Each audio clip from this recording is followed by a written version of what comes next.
Kia ora tātou, welcome back to our Future Development Strategy meeting for Monday the 13th of May 2024.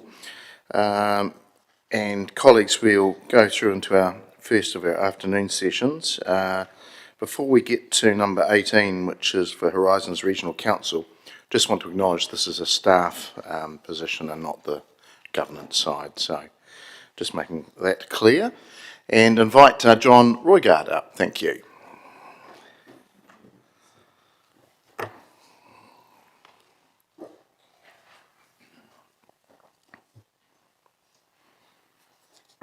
Kia ora, e te iwi tēnā koutou, ko John Roigard tōku ingoa no Horizons Regional Council tēnei, tēnā koutou, tēnā koutou. Kia ora, look John, it is a staff submission to the hearing panel. Just want to acknowledge the decisions that you have in front of you and put forward a view. Look, we acknowledge the joint approach and we've got our councillors here as a part of the panel. The only reason really for this submission at this time is just to acknowledge that our long-term plan is going through its consultation process at the same time, and we want to make sure that things are really closely aligned. Just by way of my background, so John Roigard, Group Manager of Catchment Operations, one of the exec members at Horizons. My role is largely around river management and delivery on the ground. So it's our team that has been working closely with the Palmerston team here around flood protection upgrades for places in town, including some of the subdivisions and areas that you're talking about here today, so stuff that we've already done. I guess really the main reason for chatting to you as a panel today is just to acknowledge that as it's currently drafted, the strategy suggests that we're going to be infrastructure ready in in certain periods of time. And that definition of infrastructure ready really does exclude flood protection. So as it states at the moment, I think it's maybe page 35 or thereabouts, it's in the submission there.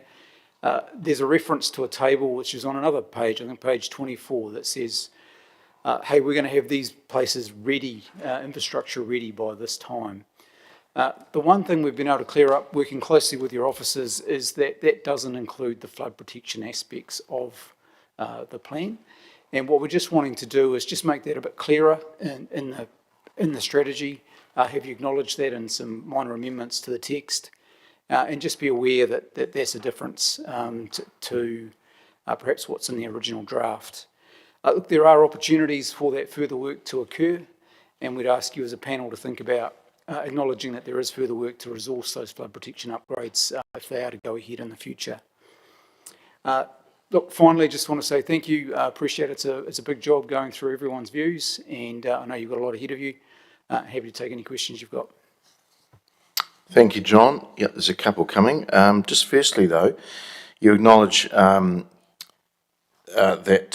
flood resilience work. So in your letter to us, the Mangoni has, in years 2 and 3, over $4 million worth of is that Stockbank work, is it? Thank you, Your Worship. Look, largely that work is planned around resilience, so it's about strengthening the protection that we have there at the present time. Okay. I couldn't say we have the finer detail of exactly what that will look like, but it may look like the projects we've got planned in the next year, which are very much about providing greater resilience, greater strength in the stock banks that we already have and greater capacity. Okay, and then within there, though, you do acknowledge, though, that there's nothing there for Ashurst planned in the next 30 years. At this stage, I think, is what the letter says there, Your Worship, and I think that's what we're trying to acknowledge, that if we are going to do that work, it's not resourced at the present time. Of course, there's opportunities as councils go through their annual planning and long-term plan cycles to revisit that, but at the moment, we just wanted it to be clear that unlike the kind of drafting of the plan, it's not resourced at this point. Do you know what are we talking in terms of cost to resource that? At this stage, Your Worship, I wouldn't hazard a guess without knowing the area further and doing some further work with your officers and ours to understand that. But it'd be many millions, obviously. I'd have to look at the particular details. Didn't want to put you on the spot, but I did. Sorry. Councillor Johnson. Thanks, Mr Mayor. Thanks, John, for your submission. Can I just understand what role your team had in inputting into the draft FDS? Look, the Horizons team did have a range of input, including through our politicians as well. I think my team were on the ground and having some discussions with your team around where things were going, with particularly the Ashurst flood protection. And I think that the findings there do acknowledge in your draft report that some of the detail around how that would play out isn't worked through, and that's why it hasn't been priced as yet. And that's why it hasn't been what, sorry? Priced. Right. So I'm just trying to understand the process here where the two councils have worked together to produce the FDS, but now we've got a submission from a team at Horizons suggesting that they're not happy with the draft FDS? Yeah, I think what we're reflecting there is that there's a reference in the draft strategy that refers to our infrastructure strategy. I'm the lead author for Horizons infrastructure strategy, and it's certainly not referring to that. It's referring to the Palmerston North infrastructure strategy. So, and what it says there is that those areas will be infrastructure ready by a certain date, and it's a definitional issue. They'll be infrastructure ready by one definition, which has been helpfully outlined by the planning team that comes from some planning backgrounds, but it's not going to be infrastructure ready from a flood protection area. So we're just wanting to clarify that. I think it really is a planning definition thing, and having that broader perspective of infrastructure that you talk about in there acknowledged and clearly articulated. So did you not feel that you had the opportunity to do that through the internal processes of putting the plan together? No, my first involvement in the FDS was after it was completed. Right, thank you. That's a good question. So can I tease it out a little bit more? So Kiki Whenua, Kakitangiata, all to the city west, even smaller Martanga or Whiskey Creek, Roxburgh, Crescent, they're all developments that the city is highly reliant on. Ashurst is another one, but we always knew that there was some potential work to be done there. Have those other ones, are they solid, or do they, or do we need more work? Well, through the climate resilience funding that we received following the COVID period, we have done some work at the first of the subdivisions that you've highlighted. We have had provided submissions on things like resource consents for those other locations, but I don't think we've sat down and had the conversation about developing further flood protection there from a Horizons perspective. And at this stage, I think that was the key thing, to say those discussions need to occur, and if we're going to develop an Ashurst, there's a work program to do and resourced. And so that's what the submission is about. It's the start of saying, hey, that's a conversation that's not going at the moment and potentially needs to be. And from the city's perspective, we've seen Ashurst, at the Manawatu Gorge there blow out into the Domain, and we've had issues at the Esplanade. Is that what you're talking about as well, having that conversation? Yeah, we obviously work with your officers a lot, a lot of respect and a lot of time for them, and we work really closely with them. As it stands, we're really well positioned to do work here in the city reach around the flood protection of Palmerston North, do repairs to our flood protection, which is 1 in 500 year in most places. We are less able to do that in other places like the Ashurst Domain, where it's outside of a scheme, and it's an ongoing conversation that we need to have. The other thing is that Horizons' need for flood protection may differ to that of Palmerston North City Council. So we will fund and work really hard to protect our stock banks to be rigorous and upstanding, whereas we may not put the same level of energy into protecting the pathway through town. And quite often they can be quite a big distance apart. Yeah, sure. Yeah. Okay. Councillor Gordon. Kia ora, Mia. Thank you, John. I just wanted to check in on, you made quite a good list there of very clear points around recommendations to assist us with our deliberations. But just on the point around flood protection is listed as a constraint to development, but you make the comment there that it doesn't identify flood protection infrastructure in the additional infrastructure requirements section of the report. Could you just elaborate a little bit on that? And I think I'm particularly interested to understand, is there a conversation that needs to be had to ensure the level of information that the regional council has and the city council has is brought together? I think, well, thank you, Councillor. I think the key point you raised there is the one around where the flood protection sits inside the current future development strategy at the moment. It's annexed out to one side, and it's outside of the definition of your enabling infrastructure. And that does come from some planning basis, and I understand that.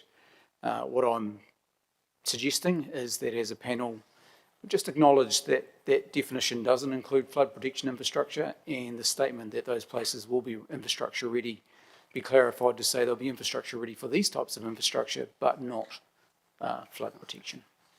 Thank you very much. All right, that's done the questions. Thanks very much, John, and like all our submitters, we appreciate you putting the time and energy into that, and it'll be all will be taken forward into the deliberations. Thank you. All right, through to number 23 now, and invite David Odering up.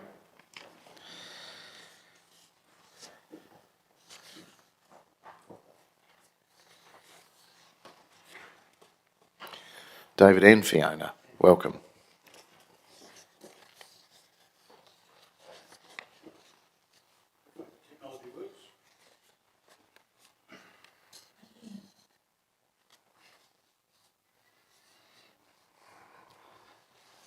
Yes, thank you, everybody. My name is David Odering, it's my wife Fiona. We're representing our family and our property at 813 Roberts Line and the effects of the changes. Oh, have we lost technology already? Have you got an image up there? It's changed up there.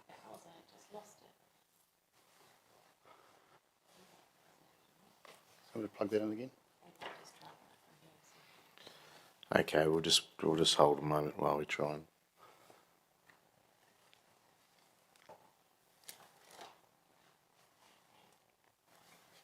Perfect. We're back on. Okay, so just a correction, sort of by default as a business owner, I put down that I was representing my company, SOCO Limited, here in our submission today. I'm not representing my company at all. This is in a personal matter only. So, yeah, Fiona and I have property with our family on 813 Roberts Line. We've been living there for about 8 years. We just want to show the effects in a sort of a graphic way about how our property will be affected by these changes. So, what we've got is, it didn't change. Oh, you've got the, okay, you've got the PDF up. Do you want me to just unplug that and plug it in again? Yeah.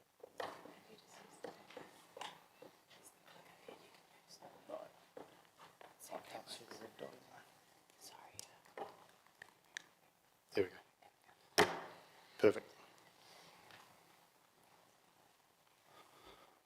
That's still the PDF. Oh, is it on here?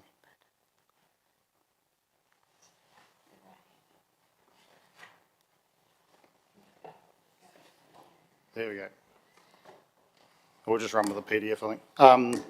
So yeah, it's obviously our family home. We're a rural residential property. Our closest neighbour are here, but they're about 250 metres away. When we're at home, we get the enjoyment of our property as a rural, as a rural experience without the effect of the city on our boundary. As it's proposed, the city extension to the Northeastern Industrial Park will come up to and onto our boundary. So there on the screen, which is a little bit small now in this new version, there is a circle around our property and its proximity to the Northeastern Industrial Park extension proposal.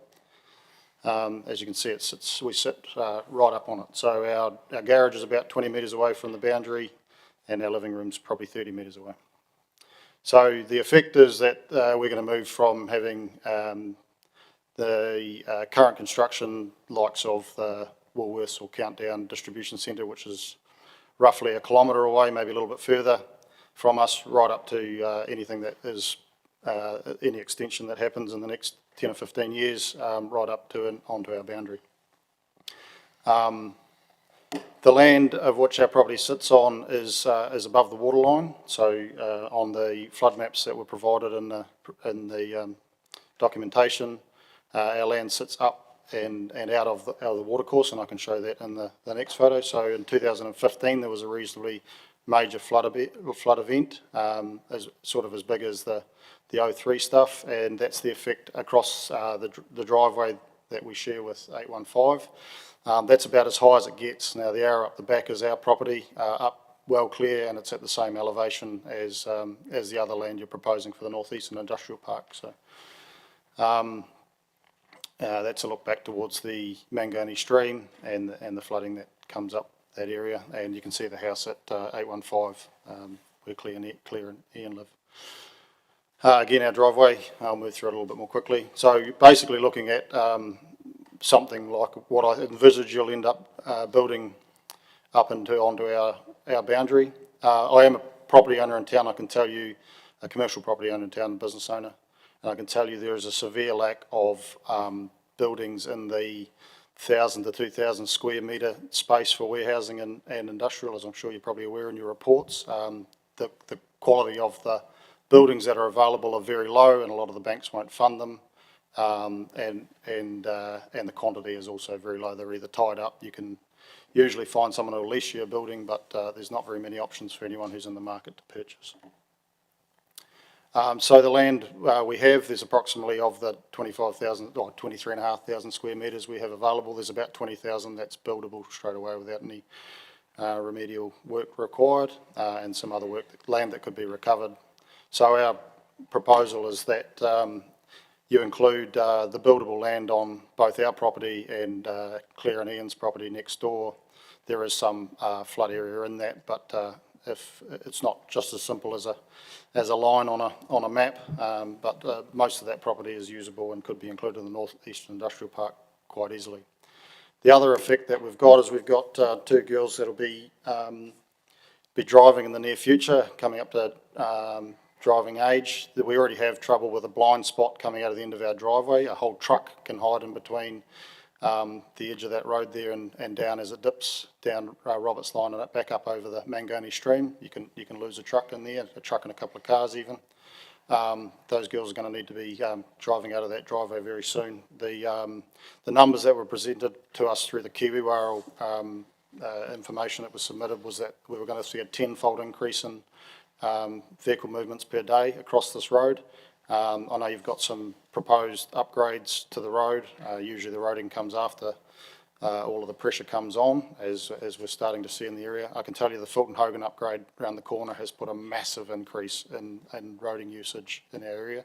Struggle to see a vehicle in the morning on the way to work in the early mornings. Now you struggle not to see one. You'll see multiple vehicles, so it's a huge change. We've already seen a couple of accidents there in the time we've been there, major ones, and of course it's prone to flooding in that area too. So I'll just skip through this. So you've got a major proposal on the corner of Richardson's Line and Roberts Line, which I can't see that happening anytime soon, but it's certainly what it will need for the type of increases you're talking about. Thank you. We'll take questions. Thank you, David. Fiona, you can anything to add? No? Okay, great. So what I'm taking from that, David, is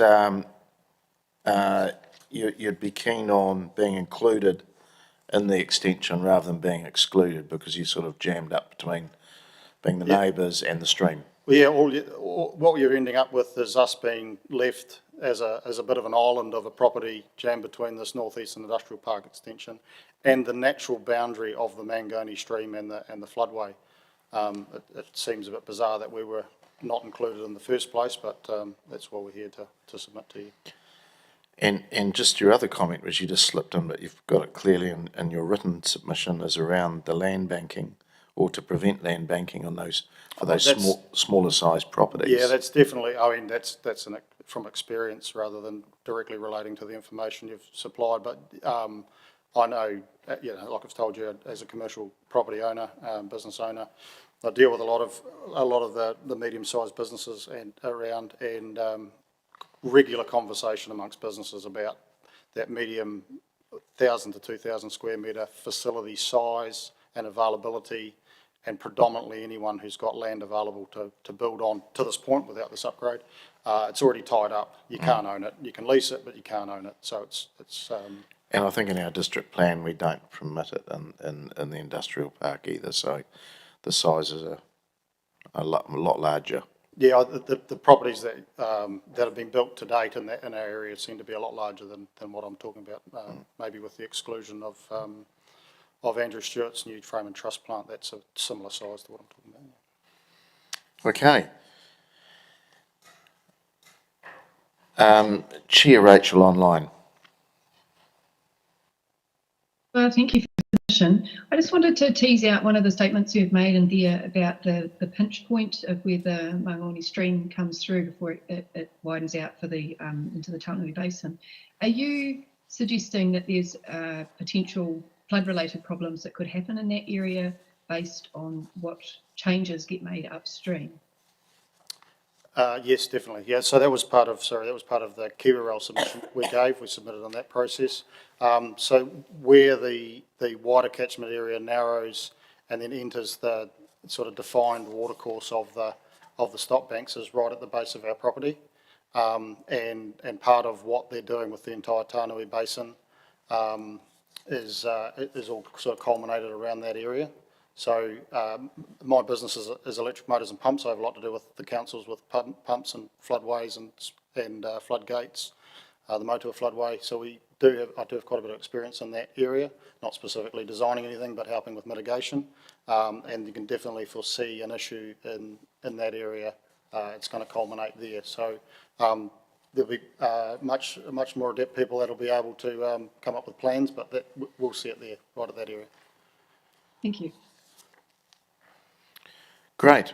That's all the questions done. So thank you, David. Thanks, Fiona, and appreciate you putting the time into your submission and be taken into deliberation. Thank you. All right, we move through to number 35 and invite the Nuvaka Trust up. Not 100% sure who's coming up, but Dana, you are.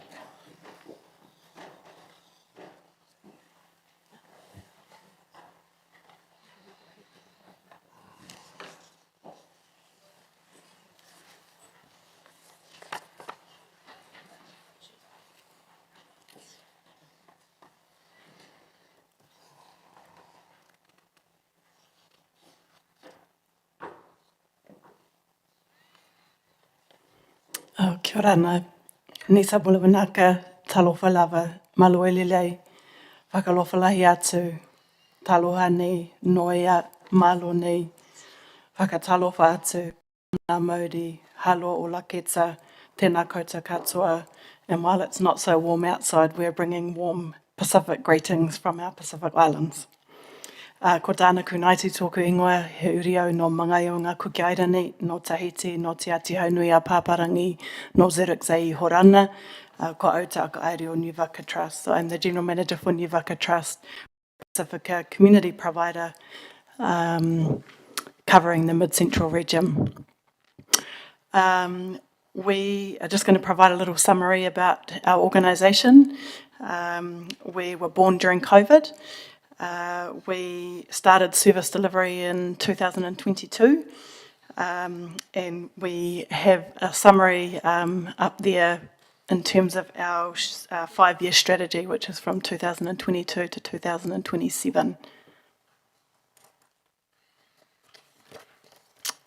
We started with one staff member that was first employed in 2021. We now have a staff of 10 and a governance board of 5 members.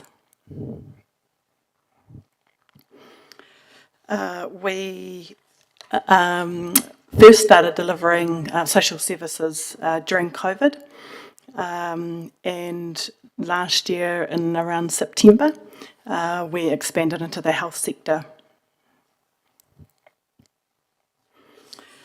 We're wanting to share some data to support what we're proposing today. Based on the 2018 census, the Pacific population in Mid-Central is 4%. New Waka Trust have 908 families registered with our service. The largest bracket of age group is between 18 to 55 years that we serve, and that is 720 of those 908. There are a total of 2,440 adults in those homes, and around about 2 to 8 adults per household. There are 1,951 children within those homes, and there are 1 to 7 children per household. So we're supporting almost 4,500 individuals through our services. In terms of Palmerston North, there's an estimated 5,750 Pacifica living in Te Papaioia, which makes up around 6% of the total population. Obviously, that has increased, as you can see from the 2018 census data. There are 40% that live in areas with highest deprivation. Home ownership rates are low. Pacifica make up 26% of those accessing emergency housing. 30% are living in housing with mould and dampness, and the highest reported rates of mould and dampness issues. And they are affecting a high number that are aged under 15 years. There are 26% of Pacifica that live in overcrowded households, and the prevalent long-term condition is asthma, which is directly linked to the mould and dampness issues that occur in housing. There is approximately 505, or 1 in 6 Pacifica are affected with asthma, and that is associated to high deprivation. There's 73% of the Pacifica population that are under 40 years old, so we have quite a youthful profile. This data was provided through our organisation, but also through the sourced through the Te Papaioia Takiwā plan, which has been developed in the Mid-Central region through Te Whatuora.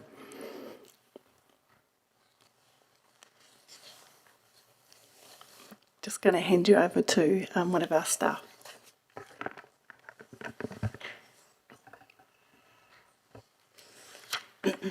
Malo. Malo e la malie me Smith, malo e lele e kau penolo e hoatani. Ko pingoa ko Annalena Siu, pea ko au ko e Pacifica Community Connector ke kau taha New Waka Trust. While we are all for growth, we are here to voice that growth consider our Pacifica community, our large family size. And from the slides, we agree to growing up, which will give more space for our family who are living in the city, and also growing out. We have our Pacifica community will grow in the future here in the region, and we propose for more houses with 4+ bedrooms to address overcrowding and to cater for larger families and multi-generational living. Opportunity to provide adequate warm, dry housing closer to public transport, schools, and amenities. And we also help to address housing shortage and Pacifica in emergency accommodation, medium density housing, and affordable and sustainable housing. I will give this opportunity to Latai to talk about her experience as a youth, since she's the future of our Pacifica youth here in the region, and from a family of 7, and trying to navigate her space and the amenities that is available for her. Malo. Oh, she can.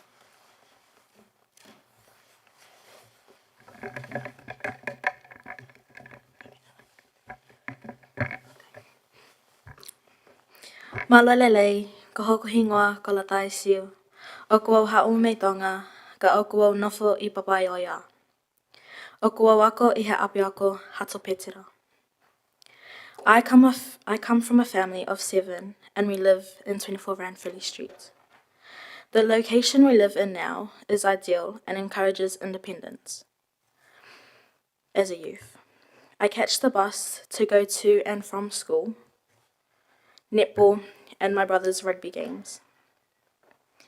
Everything is in a walking distance from my home. Like, I walk to volleyball, which is at the arena.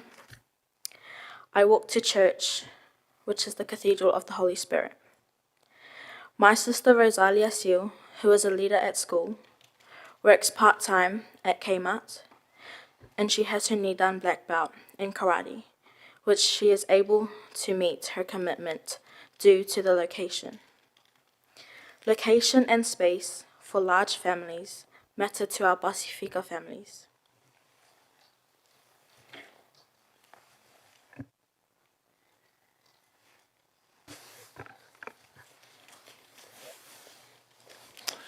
Nisa Mbula Vinaka, na dangunga o William Damudamu, au nango ni Vanuatu, wasu kaibiti e Tailevu Namara.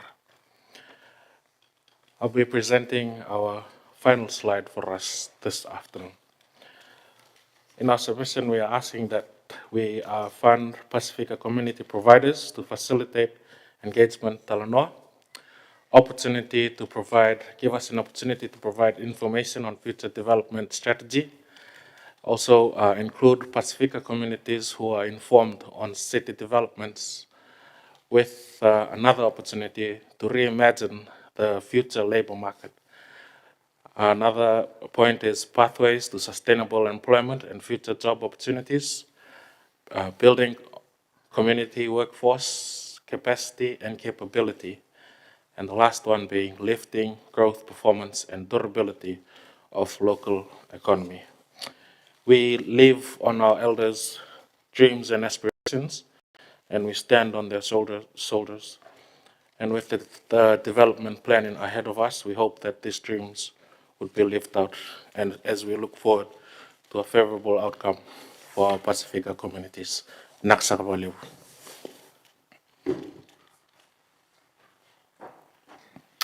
Great.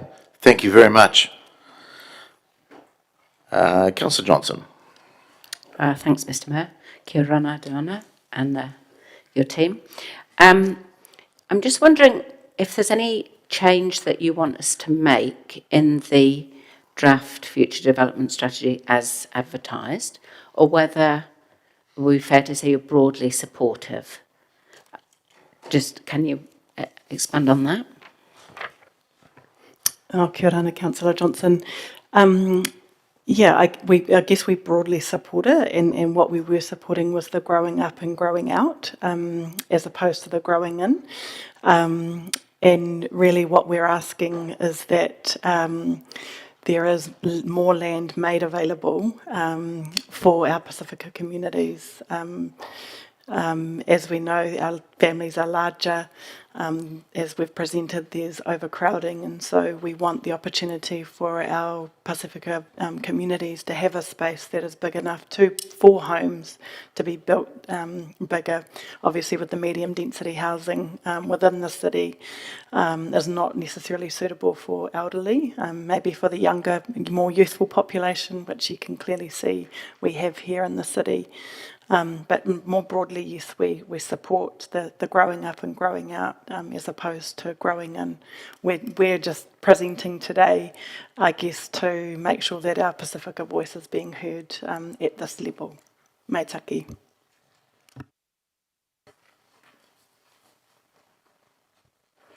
Sorry, Mr. Mayor, pressed the wrong button. That's awesome, and thank you for explaining that.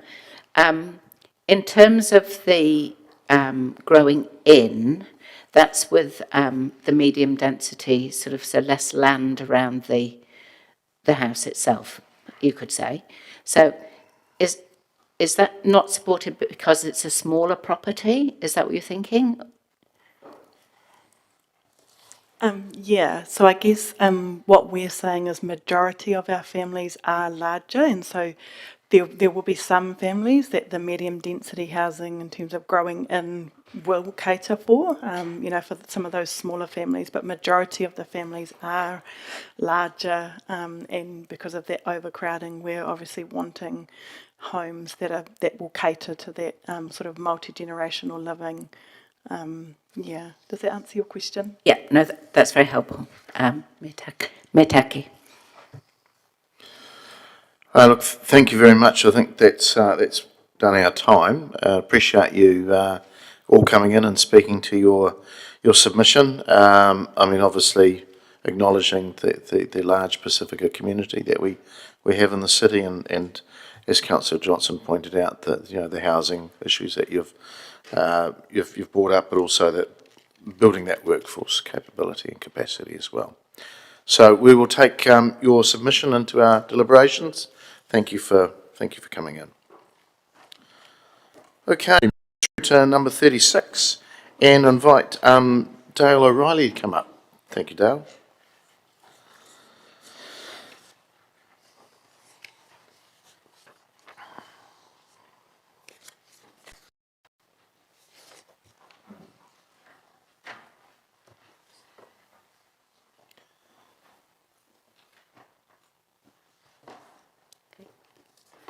All yours. Thank you. The handout is about the Mangaoni Bridge. I had to cut away Blackberry and slide down on my behind to get one of the photos, so please appreciate the effort. Thank you for this opportunity to speak about my submission. Palms North City Council have been in touch to discuss the addition of the Bunnythorpe Rural Settlement boundary to maps and plans.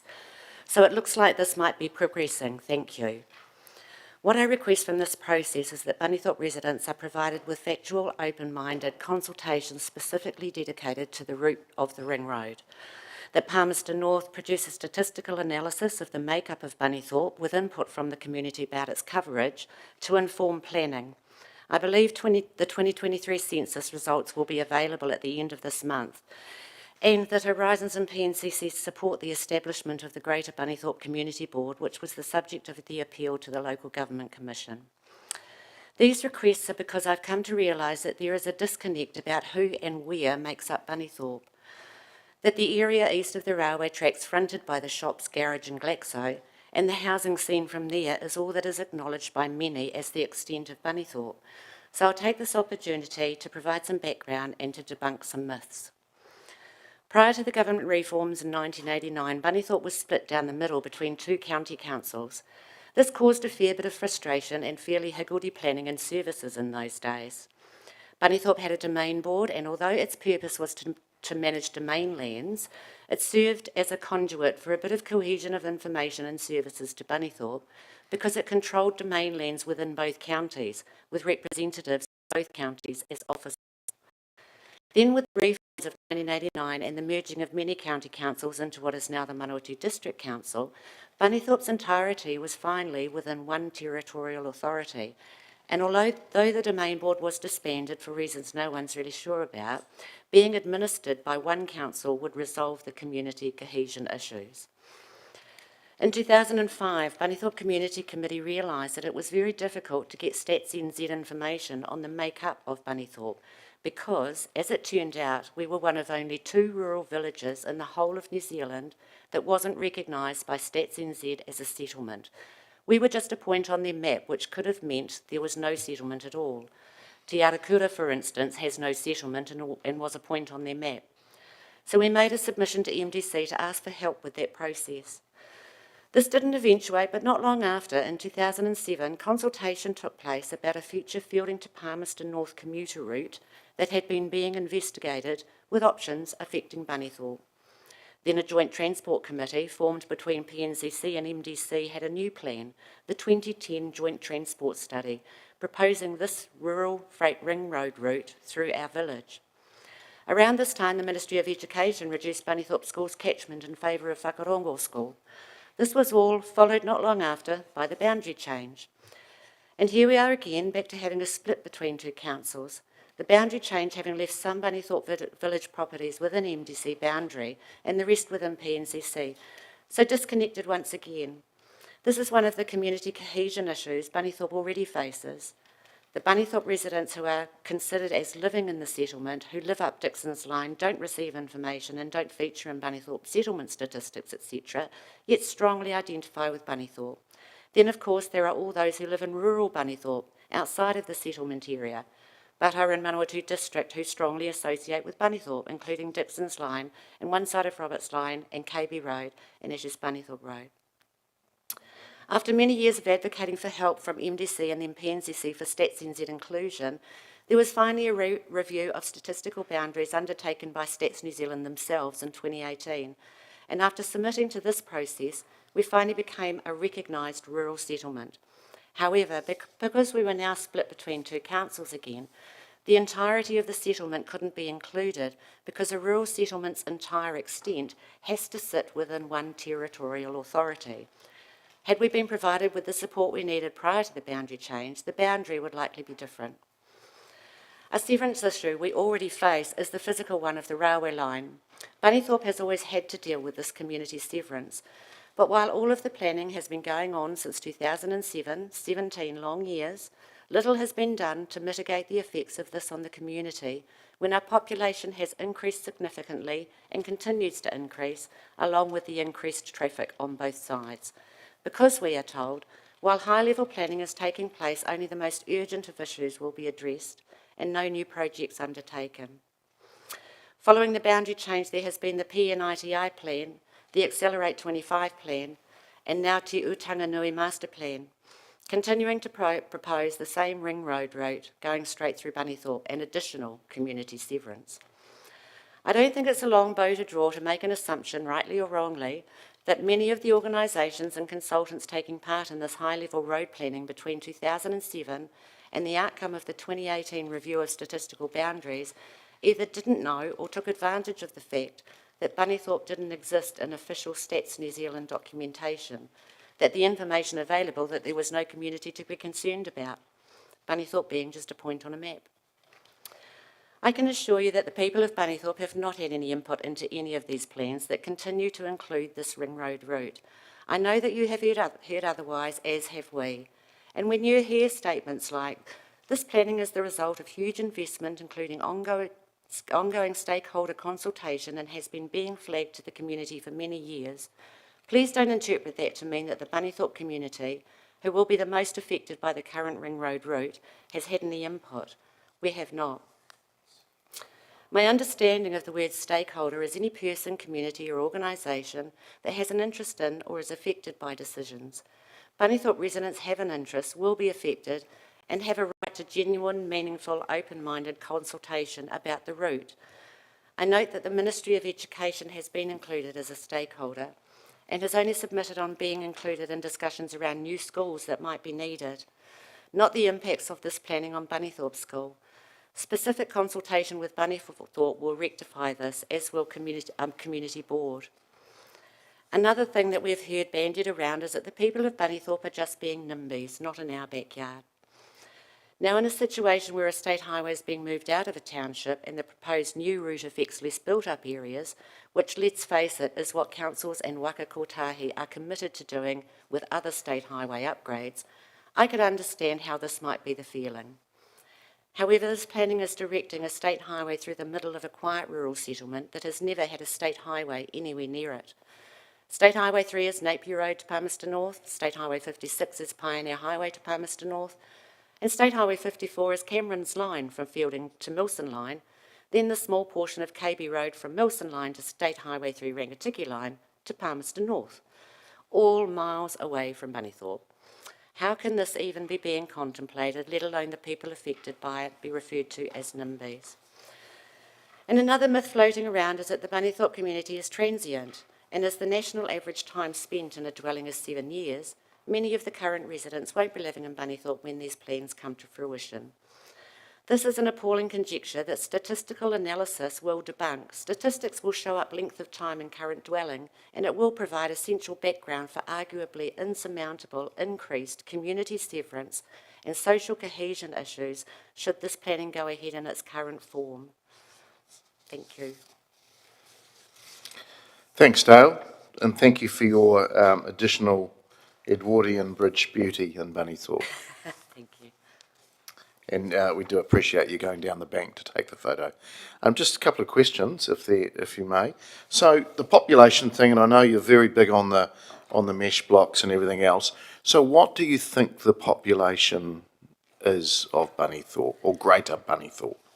I'm not sure about Greater Bunnythorpe, but I know when we did the application to Stats New Zealand in 2018, that prior to the 2018 census, we had 756 population. So I have written in my written submission that I would expect it to be over 800, and I would expect it to be quite a lot over 800 because we've seen a lot of housing go up in that statistical boundary area, let alone the rural area. Plus the rural, okay. Yeah.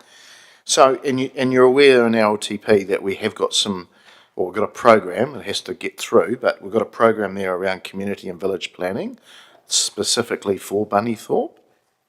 Yes, and I'm pleased to hear that that is something that is going to happen. How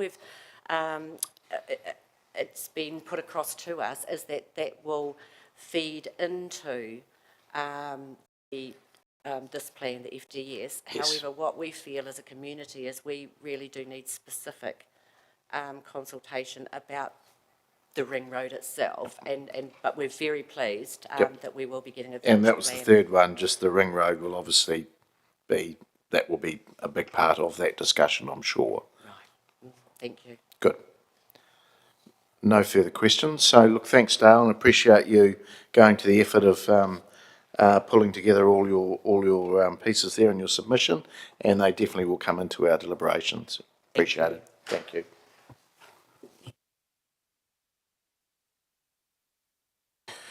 All right, we're just going to change the order slightly of the submission.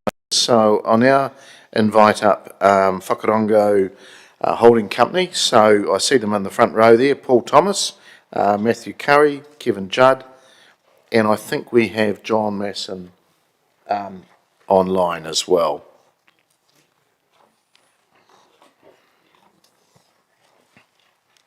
So welcome, gentlemen, and you are submission number 80, councillors.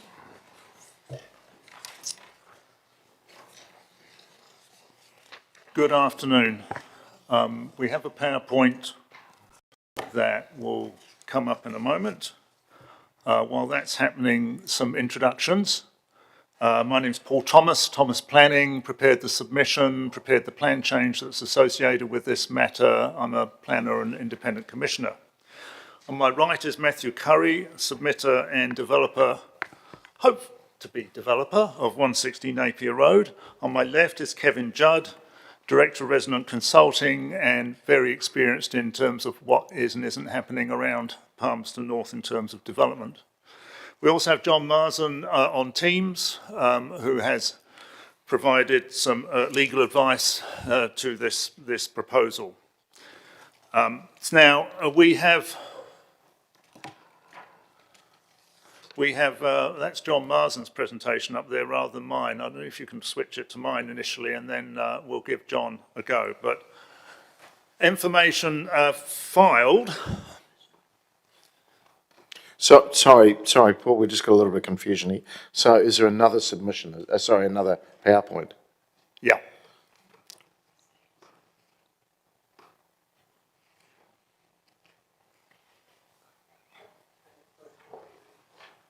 Just one moment, we'll get that sorted. I can talk to, I can carry on while that's being found, and just list we've put a lot of information in front of you as a panel to read. I appreciate that's quite substantial. It's firstly the overall submission. Secondly, an economic assessment by Insight Economics, which is quite substantial. Thirdly, a letter in support from John Marsden on the legal framework. Fourthly, an assessment of short-term housing supply by Kevin Judd. Fifthly, a memo from Andrew Burns and Matt Wendon of Mackendale Urban on urban design matters. In addition, PNCC holds the plan change request and associated technical assessments, which go well beyond what we've put in front of this committee. There's also a separate submission from Matthew Curry on the same subject matter that he will talk to after we've been through this matter. Right. That's what that was talking about. So, the proposal. Whakaronga Holding Company Limited has been actively working on a plan change for the land at 160 Napier Road for over 4 years. Council officers have supported the plan change. That's Palmerston Lismore City Council officers have supported the plan change consistently over that time and have been directly involved in public consultation and some of the technical matters. Rangitani o Manawatu has provided a CIA and supports the plan change, and it's referred to in their submission, that support. The yield is estimated to be 180 dwellings, with 110 able to be available within the short-term 3-year period. Infrastructure capacity is available, the only issue being stormwater from off-site, for which a combined concept solution has been developed. The site is Class 2 soils, but has proved not suitable for intensive production and is 1/3 a plant nursery, and Matthew can talk about that a little later. Turning to the HBA 2023, which informed the FDS, the HBA, in our submission, in our opinion, has incorrectly applied the requirements of the NPSUD in terms of short-term housing supply capacity. It found 103 greenfield lots are infrastructure ready, but then included additional greenfield residential area supply as part of the short term that is not infrastructure ready. Applied correctly, the HBA shows a shortfall of 290 greenfield lots over the short term, and the Insight Economics Assessment that was attached has also identified other deficiencies in that assessment. So, we say it's not meeting the NPSUD requirement of at least sufficient capacity at all times to meet housing demand.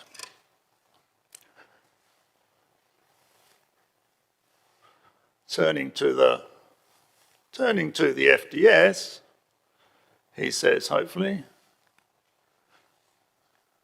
there we are. In response to the above, the DFD draft FDS has revised the short-term capacity of the non-infrastructure ready short-term, which results in a short-term shortfall of 137 homes. The greenfield and infill supply capacity has been reviewed by Kevin Judd, and that's one of the attachments, and his assessment finds that Kikewhenua and Matangi will not deliver FDS numbers for the short term, increasing that shortfall to over 200. 160 Napier Road can reduce this shortfall by about 50%, and in our opinion must therefore be included in the FDS. Now, I've picked up about 3 of the issues, particularly with a view to Horizon's interests, rather than covering all the issues associated with this project. And that's soils, transport, and stormwater, because clearly we have little time. The 12.5 hectare site is Class 2W2, as is a large part of Kakatangiata.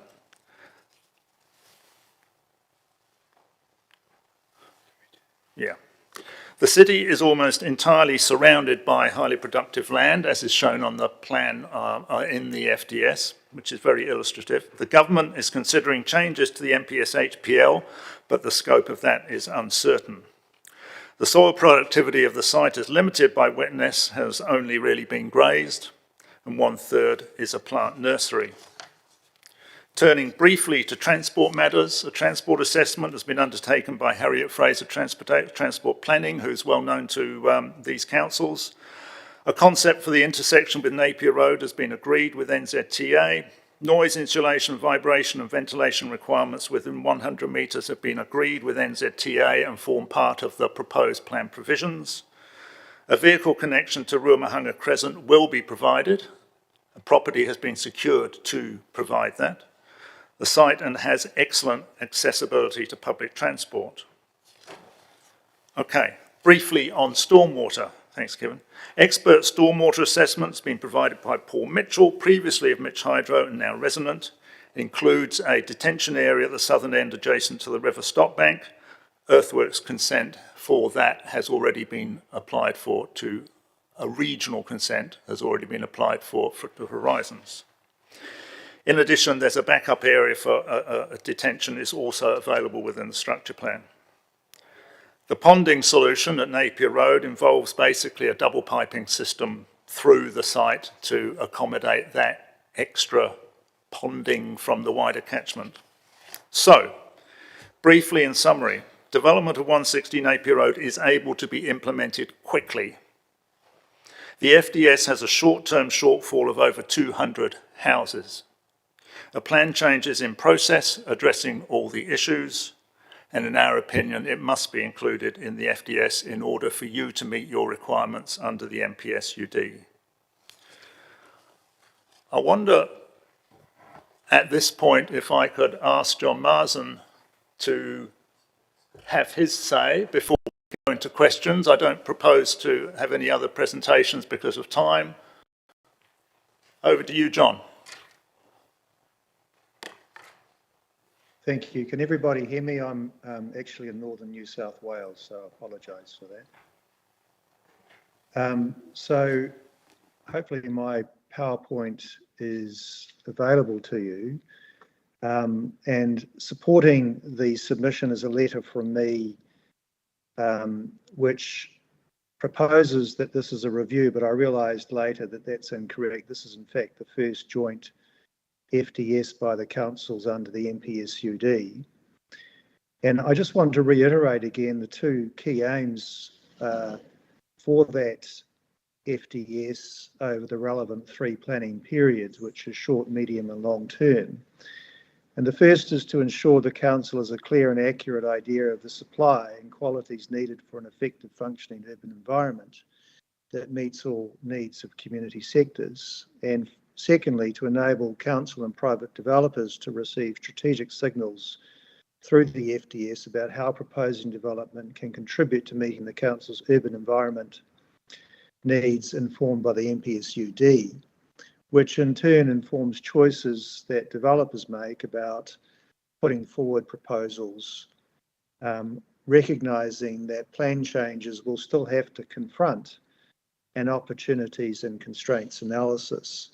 So there's no sense in which we're attempting to avoid those processes. And so I emphasise that we're not trying to run a district plan process, but there is an intersection with strategic planning by means of an FDS and the plan change process, specifically around the capacity issue. And so this FDS we see as critical for providing contemporary information about what the short-term supply needs are of the city. And I emphasise in that third bullet point that the FDS can identify land based on the assumption that if it can overcome other constraints or restrictions, it will make a valuable and necessary contribution to Palmerston North's urban development capacity over a relevant planning period.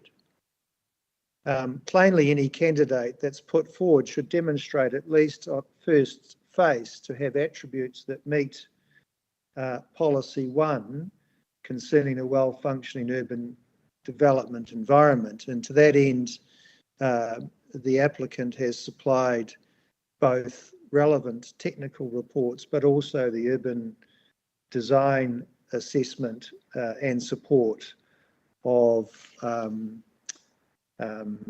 I think it's urban design. So the key points that Whakaronga wants, that WHC wants to make is, first of all, that this is low-hanging fruit because it's well integrated into the city. And secondly, based on the insight analysis and Mr. Judd's analysis, we believe that the short-term capacity assessment of the council is overly optimistic, meaning that the council may confront, was likely to confront, insufficient supply to achieve its goals of a well-functioning market. And the result will be supply bottlenecks affecting the middle market where demand is highest, with ongoing social and housing costs for the community. And another point which I wanted to mention also is that there are too few developers in the target markets, which carries its own risk. And what I mean by that is that in the Calvin Grove, Whakarongo area, really the largest supplier will be the council, which is an unattractive position for what we call a competitive market. And I refer in my final point to the fact that the council should be concerned to ensure that there are competitive margins in the overall FDS as directed by clause 3.2 of the MPS.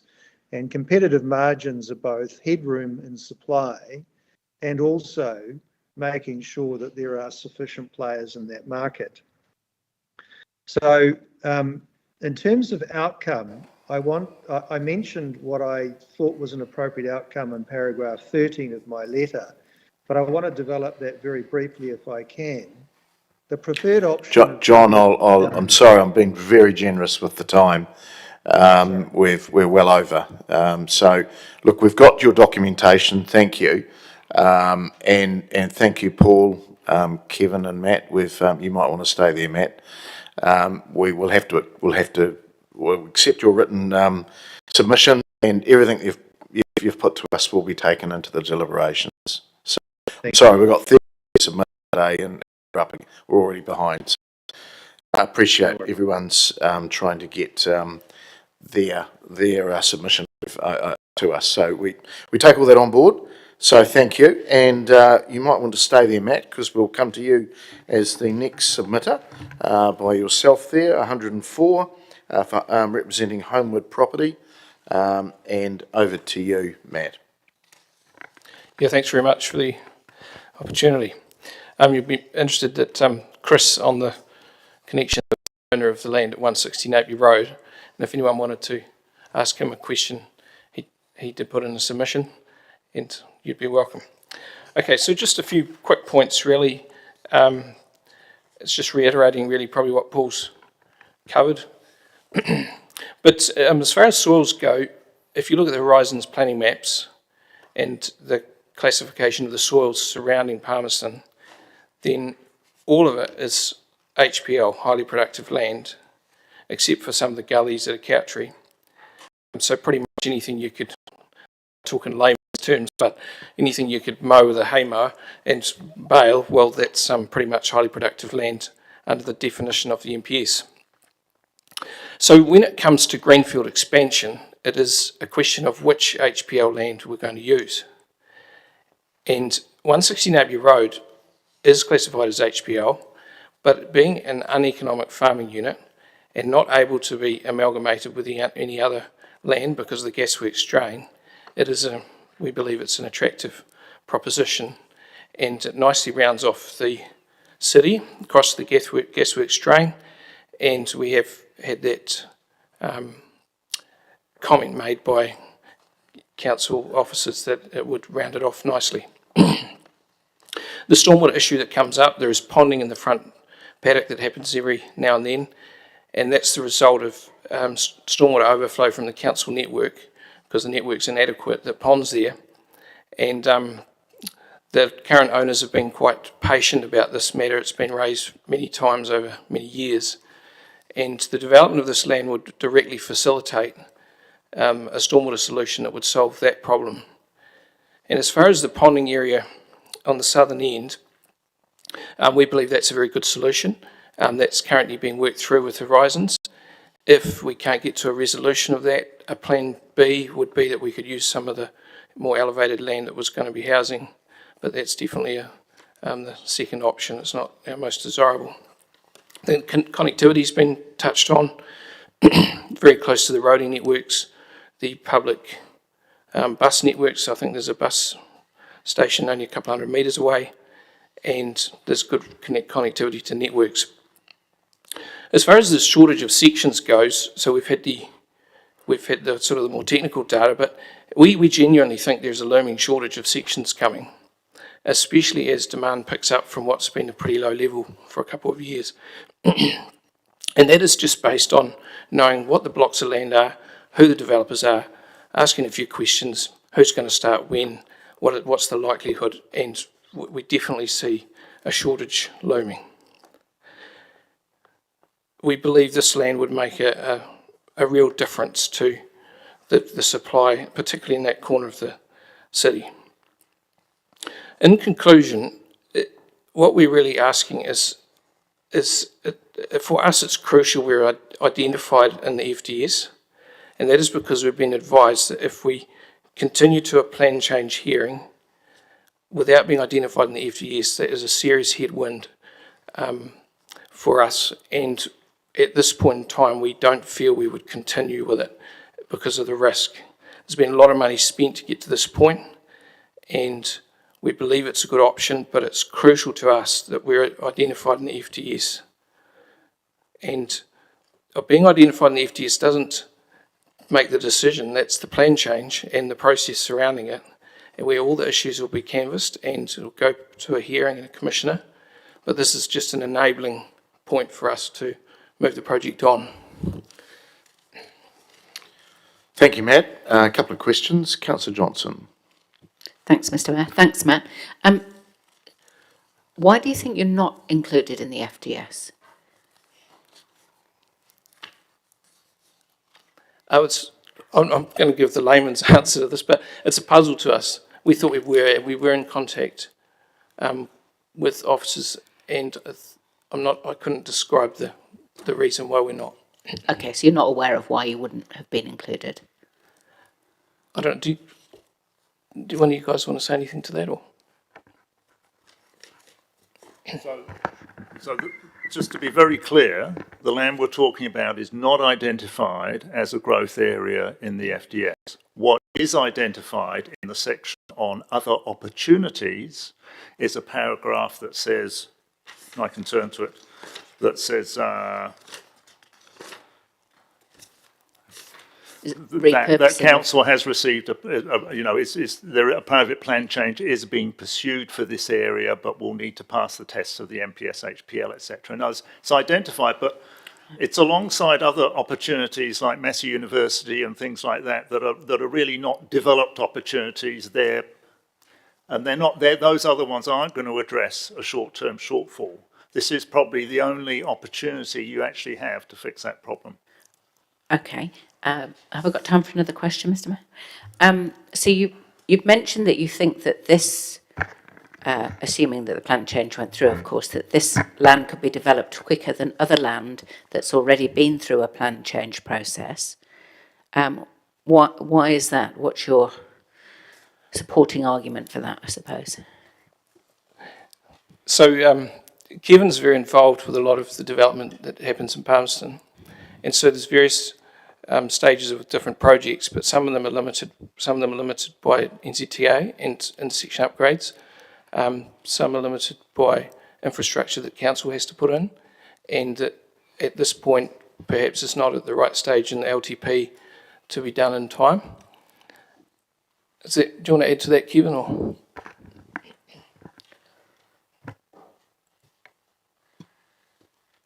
Yes. I'm consultant to a lot of development in town, and I sort of have a feel for where things are at. And as of even last week, we had a meeting with the council over Kiki Whenua and the development of that. And we were trying to nut out a solution to that problem. There's 280 lots, or 300, depending on how the density goes in there. And we've been trying to get subdivision consent for 4 years now for that. We still haven't got a consent. If we do get a consent, we will only be able to subdivide 30 lots because of the traffic constraint that we have at Tuanak Road, Pioneer Highway intersection. That, to make it any more than 30, will require NZTA to become part of the solution rather than part of the problem, and so therefore we've got to go through that process. So as I sit here now, potentially 30 lots are available, but anything further than that is a real guess. And some of the documents that council put forward had 280 in there, and then they've revised that down to 90, but I think 30 is probably a more realistic target. I know that there's the Napier Road extension area where I think you've allowed 50 lots in that. That's reliant, I believe, on the speed limit along Napier Road up to Roberts Line to reduce to 60, and that requires traffic lights to be put in, I believe, what NZTA are working on at the moment, and I don't think a lot of progress has been made with respect to that. And so I think that 50 lots is also holding to that restriction as well. And I could probably give other examples as well. But generally, when I look through all the blocks, I think the target that's been set of 400 or whatever it was, 393 might have been the answer, in the next 3 years are not realistic with the blocks you've put forward to do it with. Okay, thank you. Thanks very much, Mr Mayor. Councillor Harpiter. Thank you. So my question was around NZTA and are they road blocking us, and I don't mean that to be a pun in any way, and holding us back in terms of the restrictions on Napier Road? And it's probably a question that you probably can't answer. No, I can answer that, I think. Although I haven't myself been directly involved in the discussions with NZTA, that's largely been through Harriet Fraser. There has been, no, they're not. The short answer is no, they're not. Agreement's been reached on provisions. The intersection design for the main access road in needs to be obviously taken to a next level of design when we're consenting subdivision. But in terms of concept, there's pretty much agreement that that's quite doable. Okay. Thank you. Thank you, Mr Mayor. All right. There's no more questions, so thank you, Matt. Thank you to the other gentleman helping you with that one. And we'll move on to, is Upall Roy here? No, okay, we'll move on. Okay, we'll move through to number 45, which is Beryl Brown.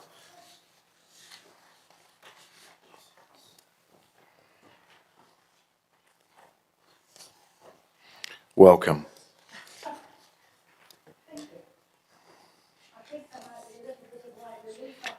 No, we just need to get you on the microphone. Thank you. First of all, I must apologise because my original submission was actually very badly handwritten because I had a problem with my right hand, couldn't write properly, and it was a total outpouring of my feelings of the Featherstone Street upgrade, which is what I'm going to talk about, I suppose, and my computer was out of action. So then I hurriedly did this one last Thursday and got it in time. So if you don't mind, people, if you bear with me, I will read you my points, hopefully. Well, I am a walker, I ride a bike, and I drive a car, and I have been very familiar with Featherstone Street from Vogel Street to Botanical Road for over 40 years, so I feel that I know what I am talking about, even if I do not have the solutions.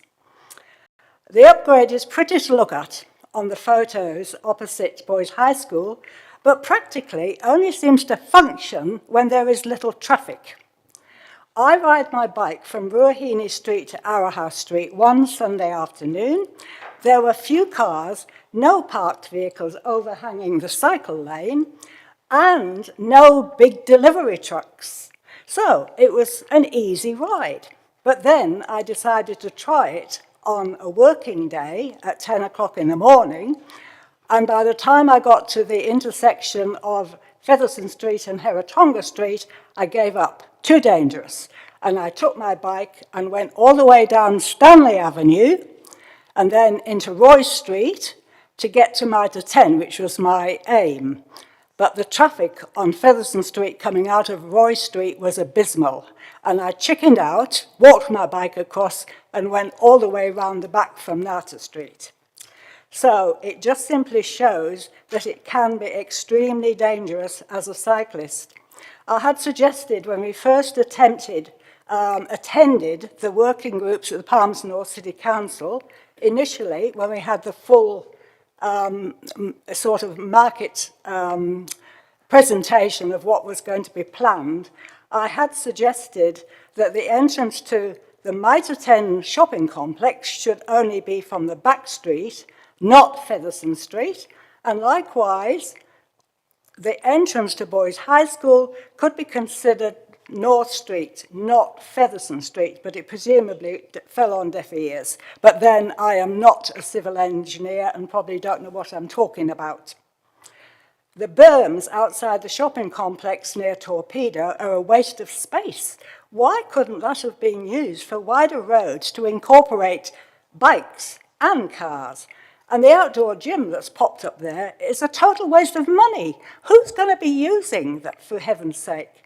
And although it's portable and was moved from the river walkway, who's using it? It would have cost us ratepayers to have it moved. Surely that's a sort of waste of money. Put it in Papio Park, because the outdoor gym there is used daily, as I see it. The bus stops in Featherston Street have, of course, changed, and I use the bus to hop on and off sometimes, and I regularly walk that way, particularly between 8:15 and 9 a.m., and I haven't seen many people getting on and off the buses there. The road's too narrow to allow it to stop in the centre of the road, and all the many people I have spoken with agree it was a ridiculous idea to put it outside Countdown opposite McDonald's, and it's dangerous with parked cars along the cycleway. I am disappointed that the 106 bus, which is my favourite, heading for Vogel Street, now diverts down Hayden Street so as to reach the Roslyn shops and the community library. I have to walk from Hayden Street to these facilities. How many councillors know how far it is to walk from there to the Roslyn shops or to Bunnings? It's no problem if you are a fit walker, as I am, but I'm in the minority, I suspect. The truth is that so few people are using the buses outside of rush hour times, it's obvious, as I walk in many different directions, not just on the 106 route. Why did the planners not consider smaller buses for off-peak times? They take up less room on the road. Are they lighter on the road surface too? I don't know about that. The hard copy bus timetable is complex for some older people that I've spoken to follow, and I'm afraid the older generation may not have smartphones or the app to navigate their journey, which takes a lot of planning to get both there and back. I caught the 106 bus to get here, but I'm not likely to get the cheaper rate one because it'll be after 3 o'clock by the time I leave here, I suspect. I have to mention the Rangiora Avenue limited bus times for many people who have strongly opposed cutting that service. It is a lower socio-economic area with people and a whole new social housing build, particularly close to a bus stop. Who would want to deprive all those families without cars of not being able to access a bus to town or to terrace and amenities apart from 4 trips a day? My opinion is that the councils, both Palmerston North City Council and Horizons, should have got their heads together better to sort out the bus routes and the bus stops, especially the use of the buses, before putting the plans into place. I noticed today that the new bus shelters, very pretty, very nice, but they don't actually have a bus timetable on them as yet. Ah, dear. And the council really needs to use our rates on the basics, fixing the roads, fixing the potholes, to name but just a few. The cycle lanes on Featherston Street should have been painted bright green all the way from Vogel Street to Botanical Road so that the parked cars can see where they're overlapping with parking.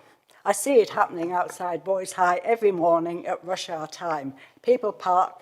Some of the boys have near misses biking along, trying to get round the cars when they've got traffic coming in one way and parked cars in the other.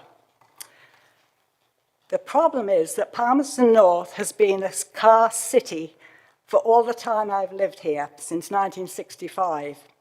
The cars have wide streets, and it's going to take you more than 10 years to change that model of thinking. The Palmerston North, I have to say positively, the council wisely gives free parking in the city for seniors between 9 a.m. and 3 p.m. for $10 concession card, and that was a good move. But at the same time as developing a strategy to get people out of their cars and onto an e-bus, how many of these people, older or people with disabilities, are going to wait for a bus which may not suit their times and be late? They can so easily jump in their car now, park in town to do their business, and then get home. I think that was quite bad timing there. So, in short, cutting out the rates. Please, councillors, don't waste our money on grandiose schemes like a new community centre and a library at Awapuni, nor an expensive development up at Porkchop Hill. Leave it to its natural beauty, and we do not need a new bus depot either, not at this stage. Thank you, people. Sorry if I sound a bit carried away, but I have been to Wellington this weekend to visit my family, and I have to say, having experienced the total mess up in the Island Bay Marine Parade, which other councils have been battling for years, it's an absolute shambles. But they do have some good ideas, and I did take a couple of photographs, if you're interested. Thank you, gentlemen and ladies. Thank you, Beryl. Yeah, we're interested in the photos. Any questions? And I do feel very intimidated because I've never, ever been to one of these before. So... No, that's fine. Also, Featherston Street actually isn't part of the of this actual hearing, but that's fine. You're probably getting a little bit mixed up with our long-term plan, but what we'll do is refer all of your commentary to that, and they are connected, but they are slightly different. But we do have a question from one of the councillors, Councillor Johnson. Thanks, Mr. Mayor. Thanks, Beryl, for coming in. I just wondered if you had any specific comments relating to the future development strategy, because in your handwritten version, Yes. you had made some comments about 2-storey and 3-storey properties. So, those are the social housing. yeah, so do you have some thoughts about whether you support the growing up or the growing in or the growing out, or things that relate to... Oh, no, I support, I don't have any problem with the growing up of the social housing buildings. No. Okay. But I do have a problem with them not being able to use the bus on Rangiora Avenue. That's the problem. Okay. Well, they can use it, but there's only 2 in the morning and then 2 in the early afternoon, and that's that. I was just trying to see if you had comments on our plans for developing the city, rather than specifically the buses and those things that you've mentioned already. Yep. Okay. Thank you. All right. Thank you. Thank you, Beryl. Right. But I might get the bus before 3 o'clock, and then I won't have to pay, will I? All right. Through to our next submitter, number 57, Claire Reeves. Claire, welcome.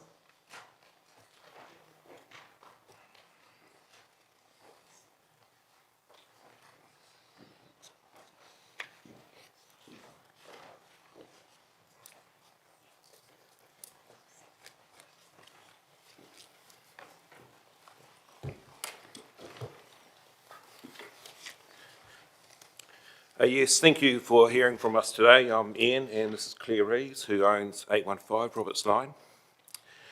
Firstly, the current plan will mean that we actually lose the quiet rural setting, which is what we've got at the moment. It'll make our land unsellable, and that we're basically on an island. We feel that the best move for the council in doing the right thing is adding 813 and 815 to the current plan, which is Area B. The reason for this is that we're strategically well located and it's optimising the land currently there. We're especially with the regional ring road and the access to the railway hub. Part of the reasons of stormwater has been discussed. With your current development in Area B, the stormwater that comes down that gully will be stopped, and your current proposals will be taking that away. Further down our property, or Claire's property, the railway hub will be actually taking all that stormwater away too with their development. What our proposal is actually for the benefit of the City Council. By adding us to the plan, it makes it more economical to you and reducing your costs for your current development. With us being residential, 813 being residential, you need to do a lot more planning and reports. For example, we already have a 400 square metre commercial shed on our property. When that was built, it had to have reinforced flooring for any vibration, so it would have no effect to neighbours. It had to be soundproofed. The other thing, it had to be 6 at night till 6 in the morning, no heavy machinery operating. So that's, with our commercial shed, that's what rules we had to abide by. With our current neighbours, they are a certain distance away, but with the current Area B, these commercial buildings will be closer to us than what we currently have to our neighbours. And part of that is I'm worried about the noise. The railway currently has planned a 3 metre high noise wall, which they call a planted earth bund for noise mitigation. I don't see in the plans anything like that in part of Area B. Railways have identified that if our current position,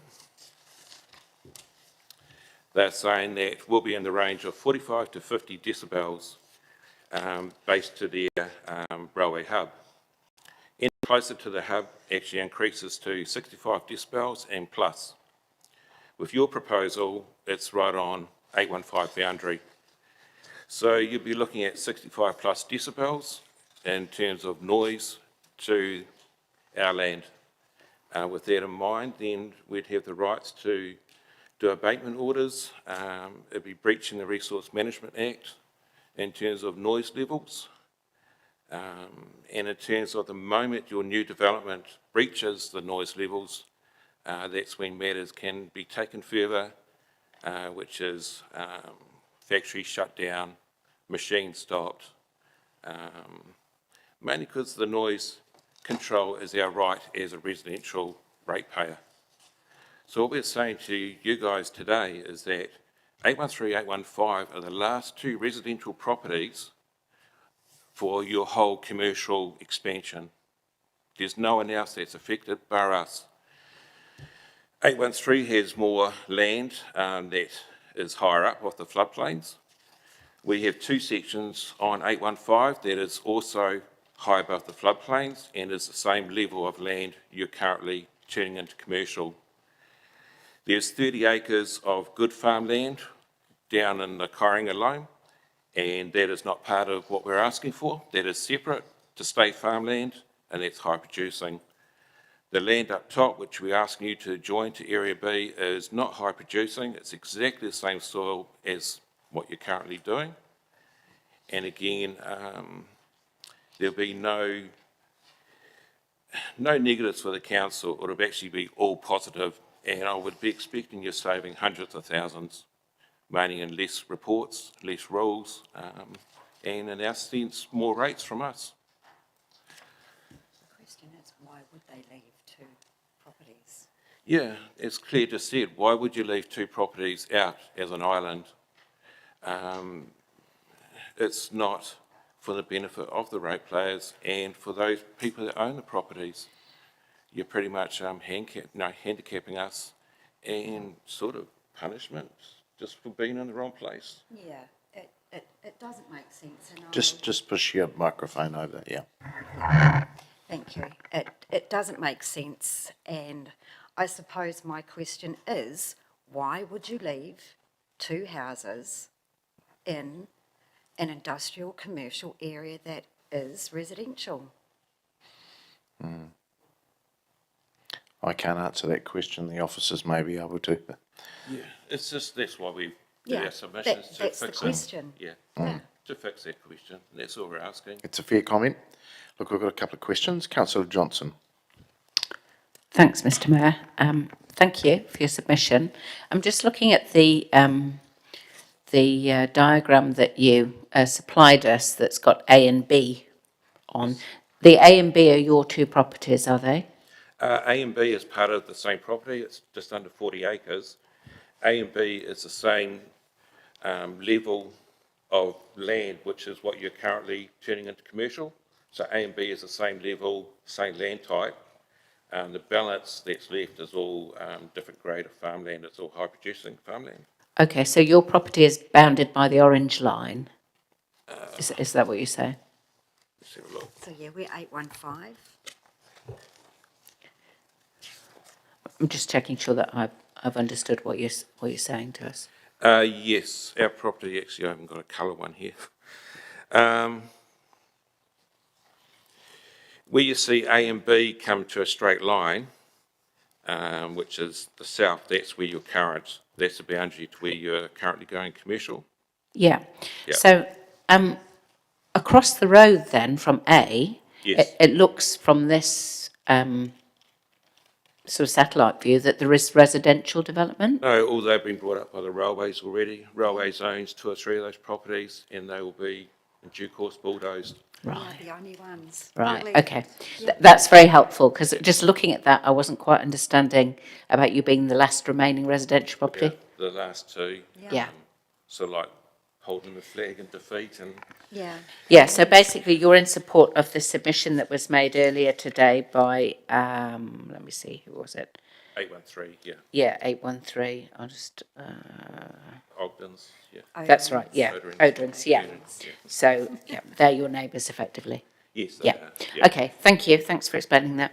Thank you. Any other questions? No, that is us. So look, thank you very much, Claire and Ian, is it? Well, thank you for the opportunity. Yeah, for putting that thank you for forward. your submission, and again, like all others, it'll be taken into our deliberations, but we appreciate you coming forth and showing quite clearly some opportunities as well. Thank you. Thank you. Okay, Warren and Vicky Bradley.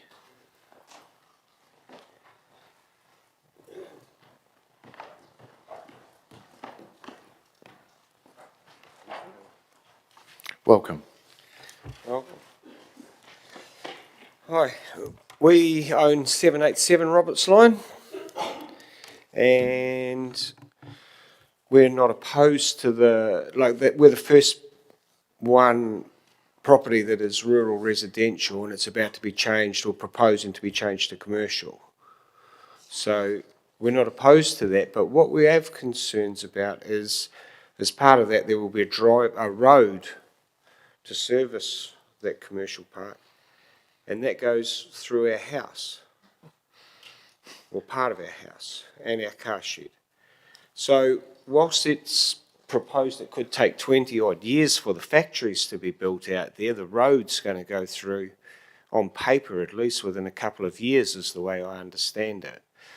So what happens? Like, we can't get those answers. We need to know what's going to happen, or being kept in the loop as to what's going to happen. So we're just very confused as to how we're supposed to live in our home after you, because I understand that the council won't buy the land, they'll just put the line on the paper as a paper road. Is that correct? I don't know. No one seems to know. So if no money changes hands, who keeps that title? Do we wind up with 2 titles, or do we have that piece taken off us and then we only have a little, like instead of 8 acres to sell, we only have 6 because the road's gone, and then... Yeah, and I don't have a house. And we don't have a home. Yeah, I see your lawyer from Jacobs Florentine, Richard Smalls, written to on your behalf to us, and the 3 concerns he summarises.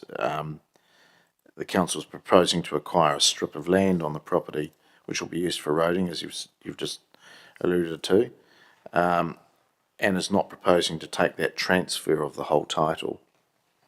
And while we appreciate the development is still in its early stages, are you in a position to confirm that this is correct? 2, if it's only a strip of land the council's proposing to acquire, then the Bradleys understand that this area the council wants to acquire for the road runs beneath their existing buildings. And they understand from previous discussions from council that they would look to compensate them for the value of those buildings, in addition to the value of the land being acquired. My understanding, the officers would definitely be going through that with you, if that's where it all goes. And finally, our clients were to know more about the proposed timelines from council around acquiring the title to their land, compensation, and whether it's proposed that our clients could retain access until the ownership has been transferred. Again, all of that would be dealt with through the officers. So I can't personally answer that question for I you. know no one can answer it today, but we just need to know if we're going to be out in 2 years or 10 years, you know, like it's... And we need this to is be the kept in process the to put it forward, and you've done the right thing, so that's fine. Okay. So we're all good? You're good? Just through you, Mr. Mayor, obviously we'll provide further response to this in the deliberations report. But ultimately the council's role in this case is to zone the land and put in place, and that zoning process would provide further opportunities to look at the exact extent of any zoning, the alignment of roads. But the council is typically not a land purchaser and developer. Yeah. So once the land is zoned and there's a structure put in place, it would be then up to the market to engage with you to be purchasing your site. And look, the reality is when sites such as yours, well, it can be difficult to hear. The reality is when sites like yours are rezoned, typically the entire site and house is purchased by a developer and removed to enable industrial development. You are within your rights to continue to live in your house for as long as you like. So you have existing use rights. If you chose not to sell your property, you can live there for as long as you choose. Even if the line's drawn through?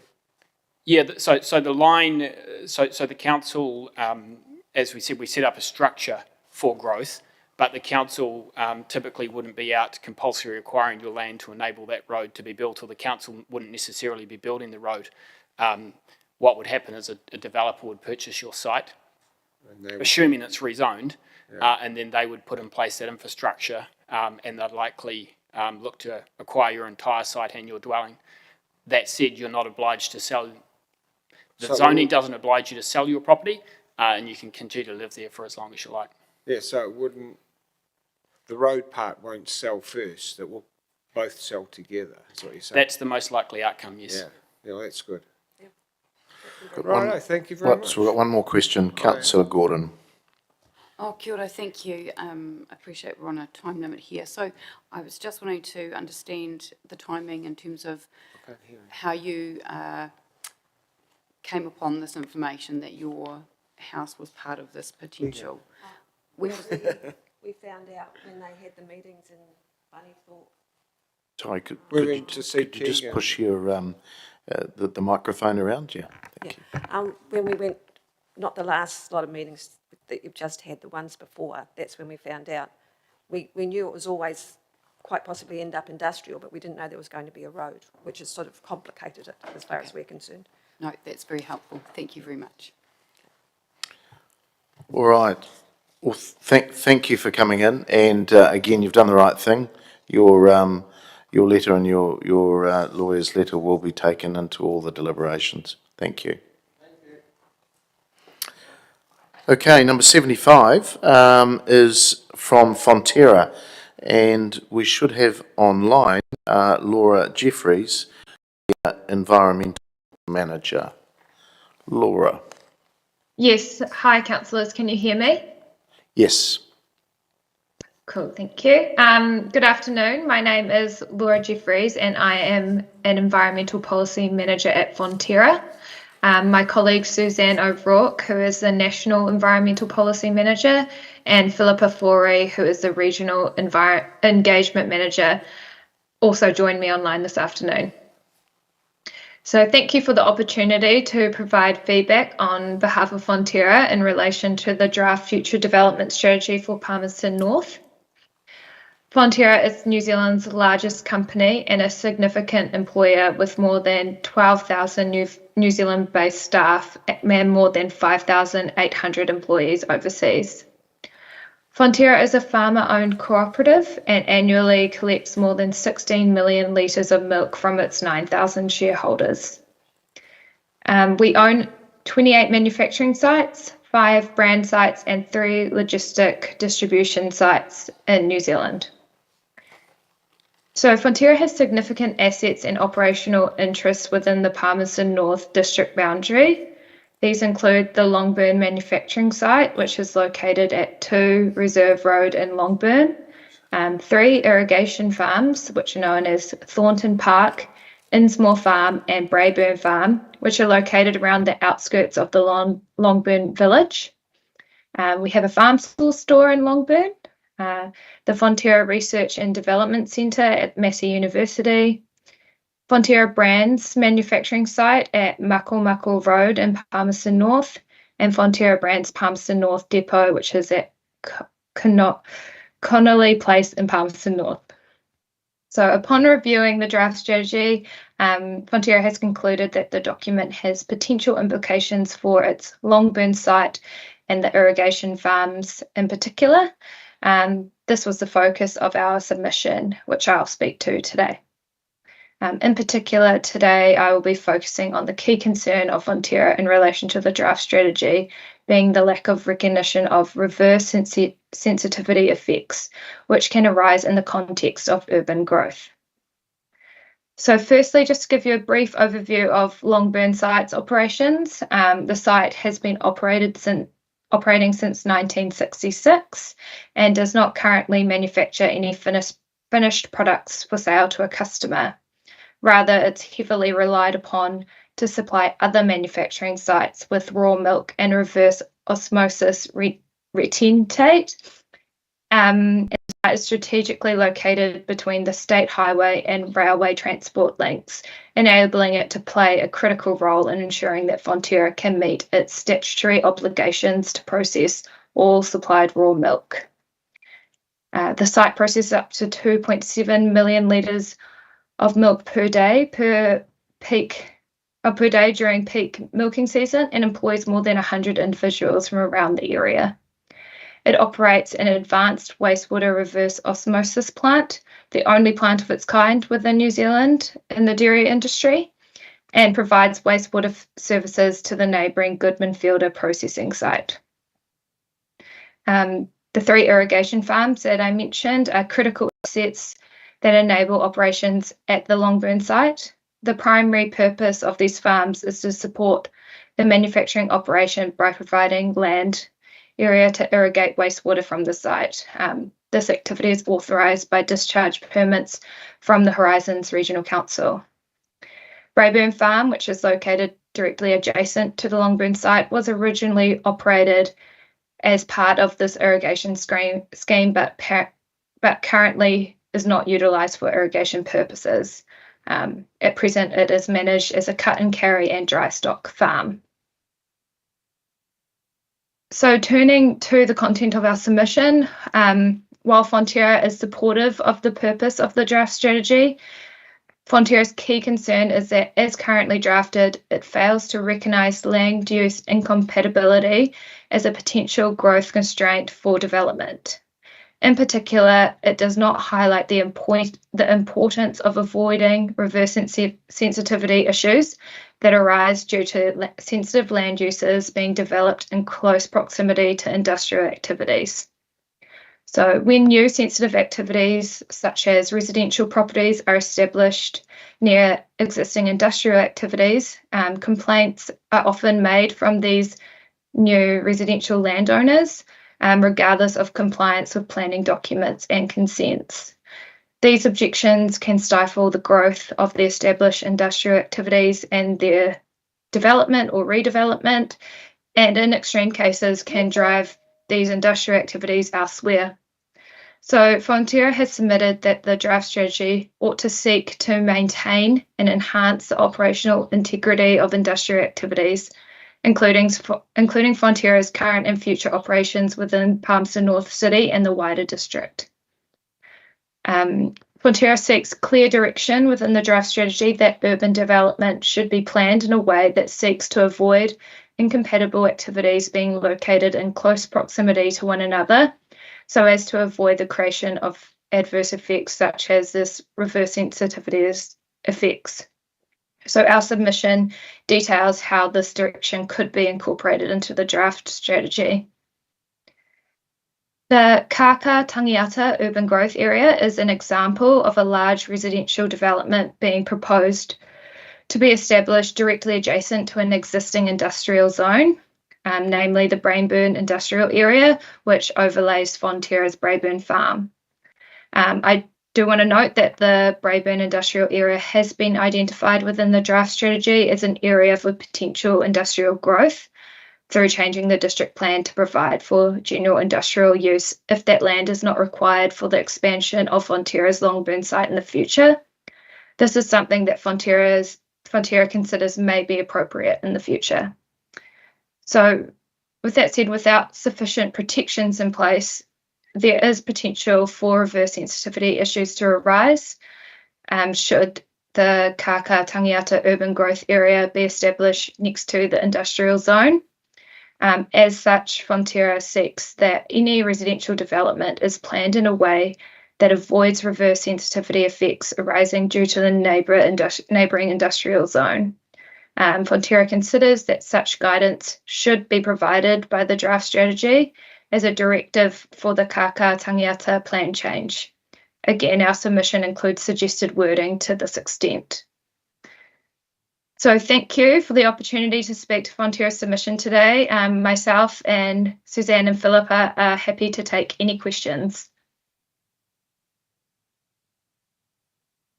Thank you, Laura. Appreciate the summary there, and obviously taking your fairly extensive submission as being read. So the big issue there for you is the reverse sensitivity, making sure that you have some protection about where Fonterra works and produces, and obviously not getting too close to any residential.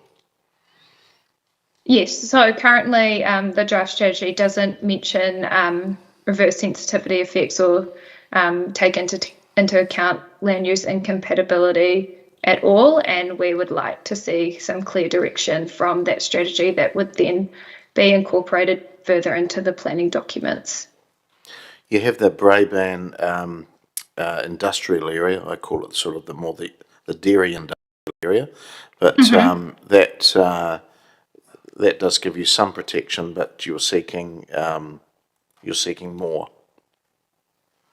So the Braeburn industrial area the Kaka Tangiata urban growth area will directly border the Braeburn industrial area. So the risk is that if there's any future industrial development in that Braeburn industrial area, whether that be under the current overlay or general industrial, if that's what happens in the future, there is potential for reverse sensitivity effects to arise from that residential area that is proposed to be directly adjacent to it. So we would like to see some direction within the strategy to ensure that not just that area, but any industrial area is protected from reverse sensitivity effects. Okay, understood. Councillor Johnson. Thanks, Mr. Mayor. Thanks, Laura. Just a quick question. Would you not expect that the reverse sensitivity would be something that could be addressed at plan change? Yes, it's definitely something that should be addressed at plan change. However, this strategy provides directions for plan changes, and we consider that it's appropriate that the strategy itself signal the importance of taking into consideration land use incompatibility and reverse sensitivity effects in the contents of any urban growth. And we consider that it's appropriate to be included in the draft strategy as well as at a plan change level. Okay, thank you. Excellent. Look, that is our questions done. So thank you, Laura, and acknowledge you, Philippa and Suzanne. Thank you for submitting, and like all submissions, they'll be taken forward into the deliberations. We've got the gist of what you're clearly after or seeking, so thank you for that. All right. Thank you, councillors. Thank you. Thank you. All right, we'll move through on to our next submitter, and I see him in the gallery, Robert Gibb. Welcome. Councillors, this is submission 118. We've got another couple to go and then we'll be breaking. Welcome, Robert.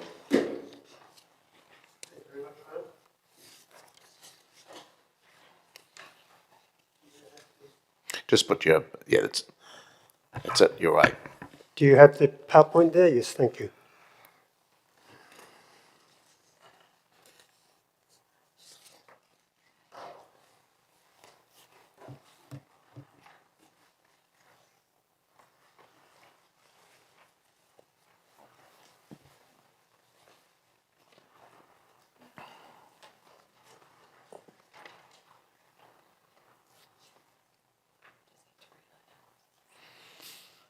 Just a few technical issues, but it's coming.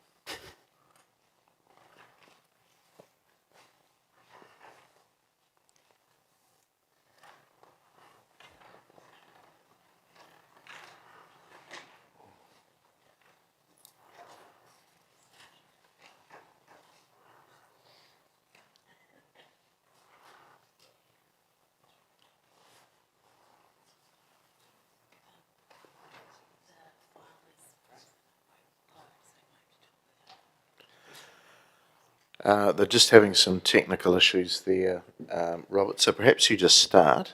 Okay. And we'll hopefully we can get things up and running. Okay, so I'm going to start with the opening slide that I opened with back in 2018 in commentary to the 10-year plan at that point, which was 2 10-year plans ago.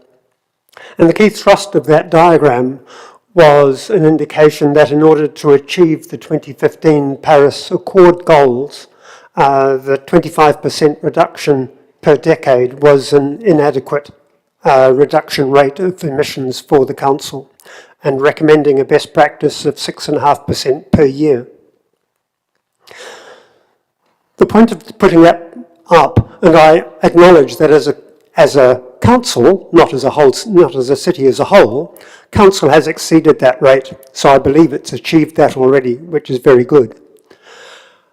However, that recommendation was made within the context of the knowledge of the time, and IPCC at that point had not included any tipping points in any of its analyses or its future pathways. A short time after making that proposal, they started to include tipping points. The problem was that tipping points initially were only thought to be taking place probably within the latter half of the current century, and therefore not critical pre-2050. However, they rapidly realised that this was not necessarily the case. And so they introduced, that was when they made the report, that actually there was a requirement that people should have reductions of 43% by 2030, and 60% by 2035. So this is very much larger than the simply saying a straight line through to 2050.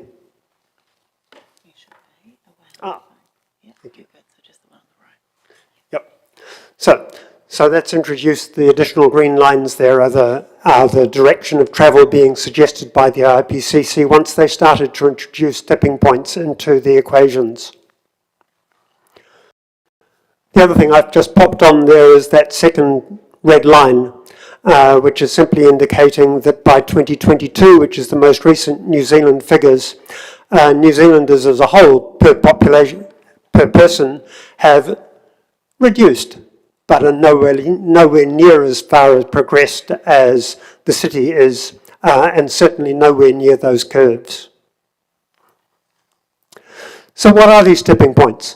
So the key part of this diagram is the top left quarter. There's a whole range of tipping points there, and those are the probabilities. So this is from a paper released just late last year, showing when those tipping points are likely to tip. And the critical thing is that right at the bottom of that graph there is a green strip, and that is the 1.5 to 2 degrees strip. And you'll note that the left-hand 4 or 5 tipping points are all now seen to occur within that 1.5 to 2 degree zone.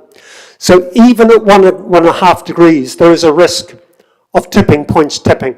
And the problem is that one tipping point, once it tips, is likely to trigger others in a domino effect.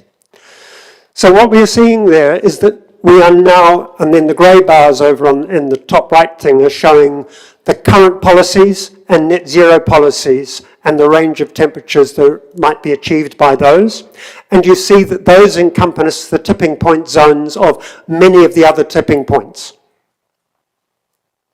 So we are on track at the moment to trigger many of these tipping points. I just wanted to put that in as a context for the things I was saying. So this is annual daily temperatures wrapped around on each other. So each curve this is an annual curve.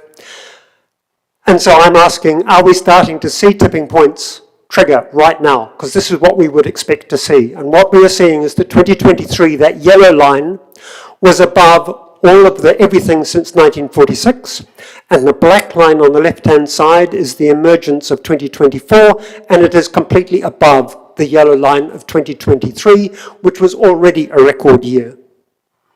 So that is the context that we are seeing. What is the impact on a 1.5 degree or a 2 degree warming? It's only a 0.5 degree global average. But what we are seeing here is that most of the impacts will double in terms of the scale of the impacts, and some of them will more than double simply by going from 1.5 to 2. And our current track is actually more like a 3 degree warming on current global policies. The flip side of that is that the global economic benefit of limiting global warming to 2 degrees exceeds the cost of mitigation. So it is very well worthwhile investing on. It is very worthwhile investing on avoidance in preference to mitigation. So, getting to the future development strategy for the next 30 years. I take one quote out of that, and that is that the greenfield areas are considered suitable for commercial development over the next 10 years will represent the final extent of greenfield growth in Palmerston North. What that means is that once you have developed those, everything from then onwards will need to be growing up or growing in. So my question is, given the global imperative to decarbonise all growth, this is not a moment to use traditional high carbon technologies to implement a growing out strategy on greenfields. Even with today's technologies, growing up and growing in can be achieved with lower carbon emissions than growing out, both at the implementation and the implication for society. So my statement is the Council's first priority must be to proactively explore lowest carbon technologies that would deliver growth and to schedule growth according to their availability.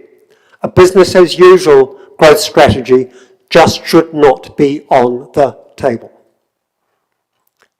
Thank you. That's my statement. And so the whole of the rest of my submission was basically from that premise, what is wrong with the submission? And I point to a whole range of different things. But I really wanted to establish that premise as strongly as possible. Thank you. The other thing I just wanted to make that, as usual, this is a statement on behalf of the Green Task Force of All Saints, and it also has the backing of E&M, who would have been here to sit beside me had they not been heading to Hawke's Bay for a meeting right now. Thank you. And I've just got Chair Rachel online. Kia ora, Robert. Thank you for your submission. Two questions for you, and I totally get your premise and that we should be considering everything in light of that. So in terms of some specific aspects that I'd just ask you to comment on, you did talk about the tables where we have ranked the different scenarios. So first question is, what's your view on how accurately we've ranked those scenarios according to things like climate emissions, impact on environment? And then the second question was just from a stormwater and floodwater perspective. Sorry, the second one was... Will you be close to getting it right? Sorry, I didn't quite catch the second. From a stormwater and floodwater perspective, are we anywhere close to getting it right in this FDS? Yep, thank you. So from the assessment perspective, I felt that all of the assessments were underdone when it came to looking at the climate implications and the greenhouse gas implications. And that secondly, the way that those assessments were then cumulatively developed and put together as a risk analysis, well, it wasn't a risk analysis, but the way they were accumulated in order to rank the different things was a totally inadequate approach to looking at that, because the consequences of missing the mark is completely different for all of them. Some of them might simply be a slower growth, whereas other ones, as I mentioned, have life and limb and serious property consequences. So they're not equivalent, and therefore you can't just add the ranks in order to accumulate the ranks. You should simply look at what is the worst one in terms of consequence, and that is then the overarching one. It cannot be overridden by others being better and by adding numerous of them together. That's not the way that risk analysis works. So the second thing was flooding, and I think there are two or three things there.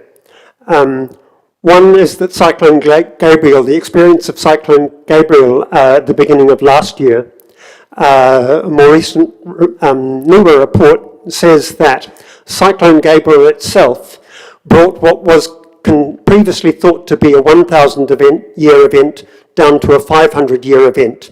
In other words, it has shortened the event horizon of all flooding risks.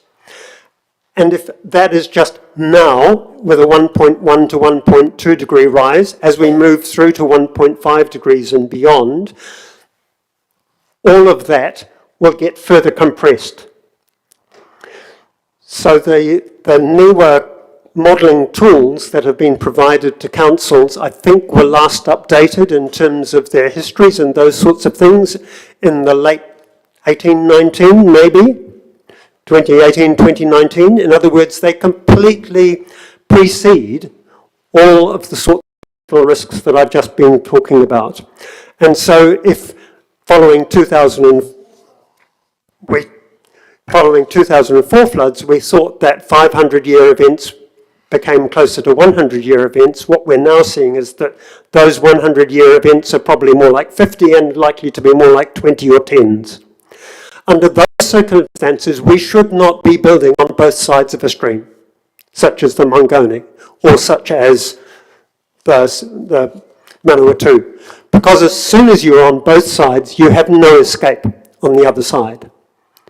And that is a major, major, major limitation of then having to build your fortress both sides of the streams. Look, thank you, Robert. We've been very generous with the time, so no, I appreciate that very much. Appreciate you coming in, and as always, we appreciate your submissions. We'll take those into our deliberations, and thank you for coming in. All right, Aaron Fox, Mr. Fox, submission number 122. Welcome.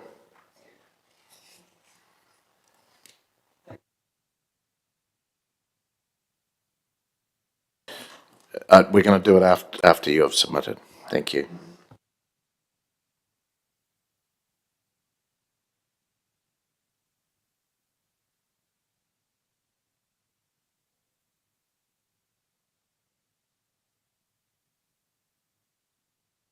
There we go. We on? So I want to start with asking why we're all here this afternoon. Why are we discussing growth and expense in the middle of a recession? Why are we talking about a high demand growth scenario when the latest Treasury support is of falling productivity? Why are we talking of freight movement when exports are softening? Or of an intermodal road-to-rail freight hub when current freight transport plans focus on road freight? That's been announced today, by the way. Or a freight ring road if the emphasis truly is on rail freight. You don't need both. Which is it? Why are we talking about 3,500 new dwellings to support Palmerston North's growth over the coming 30 years? We're in the middle of rising unemployment and reducing vacancies in key employment areas. Why are we talking about rates rises, including $296 million for bridges and roads associated with the PNITI, thank you, in the middle of a cost of living crisis with an ageing population on fixed incomes and deficient infrastructure? So ambitious and expensive development proposals such as PNITI and Te Utanganui have been accepted and approved by the Palmerston North City Council and the Regional Land Transport Forum. Why has there not been a special consultative procedure for these major plans? If you ignore the significance and avoid the engagement, why? So I'm here today to talk about Bunnythorpe, where I live. For the past 4.5 years, I've worked to oppose KiwiRail's proposal for an intermodal freight hub close to our village. I've come to understand how little our community matters when it comes to ambitious plans for freight and transport. Equally, I've come to better understand what Bunnythorpe means to those of us who live there. Your plans denote our village with crosses, lines and blobs. As a military historian, I'm familiar with the use of symbols on battle plans to show defences, strategic points or military formations. What is always missing from such maps is the local population. So too are the people of Bunnythorpe missing from your plans for rezoning, for development, or notices of requirement for new infrastructure. Yet, we will likely be the casualties. In fact, there's more concern for the dead on our local war memorial each year than for those who live in Bunnythorpe and stand to lose much because of your proposals. The Chief Planning Officer at the City Council claims that the engagement for the preparation of the Te Utanganui Master Plan included the Bunnythorpe community. Well, certainly not that I can remember. We've never been invited to workshops or onto governance groups in recent years, not by KiwiRail, Waka Kotahi, or the City Council. All we're ever told about is the outcome, usually a master plan, well after it's been approved. Even now, there's been a request to have the PNITI fast-tracked. So in the absence of engagement, let me say this, that we are not Te Utanganui. We're not a central North Island freight hub, or we're not a PNITI. We are Bunnythorpe, named after Mr. Henry Bunny. We're not an existing major freight road. Does anyone here know what gross 60% of Class 1 speed 30 kilometres an hour means? Anyone? Because those are the posted weight and speed restrictions on the bridges along Karanga Bunnythorpe Road near our village. So we shouldn't have heavy freight transport on our roads at speed through a residential area. We shouldn't have it now. That we do owes more to bad behaviour by transport companies seeking shortcuts and the lack of enforcement of the weight and speed limits than that this is somehow already a viable freight route. And we are not undeveloped green fields ripe for development. People already live and work here, on land which is already residential or rural. We've been doing that and more for the past 150 years. Equally, your plans can or will take from us our identity. We are Bunnythorpe, as I've said, a rural residential village surrounded by highly productive land. You want to make us an industrial enclave divided by a freight road called Utanganui. Take our voice. The hearings for KiwiRail's Notice of Requirement in 2021, our speaking times were not limited. Why do I have only 10 minutes today to speak on proposals which may irrevocably change where I and my neighbours live? Take our land, my land. my family home, my neighbours' houses and land, my community. There is talk about elevating bridges on Kairanga Bunnythorpe Road, of compulsorily acquiring land for roading. Raise the bridges in the road by 1.5 metres along KB Road, and the road then sits halfway up my living room window. Widen the road with setbacks, and there's every chance it sits in my living room, with runoff running through the house. Perversely, Manawatu District Council has submitted to you regarding the protection of highly productive land right up to the boundary with Bunnythorpe and Palmerston North. So, why is Bunnythorpe's highly productive land just over this boundary only suitable for industry? Pave paradise and put up a large industrial footprint. You want to give it away, all away. Take our connections. A freight road through our village will cut us in two. Even though the PNITI is designed to remove heavy freight vehicles from suburban areas. What is Bunnythorpe if not a suburb of Palmerston North? Take our safety. A freight road would deny us the ability to walk or along Kairanga Bunnythorpe Road, would make even a trip to the local bus stop, the dairy or the bakery a hazardous undertaking. Meanwhile, the most lethal intersections in our community along Railway Road, where people have died, won't be improved by any of this. Take our resilience. Recent storm events have highlighted the need to respond and resist the effects of climate change. The hundreds of hectares of land proposed for conversion to industrial or freight forwarding include significant areas of concrete or tar seal. Where does the runoff go?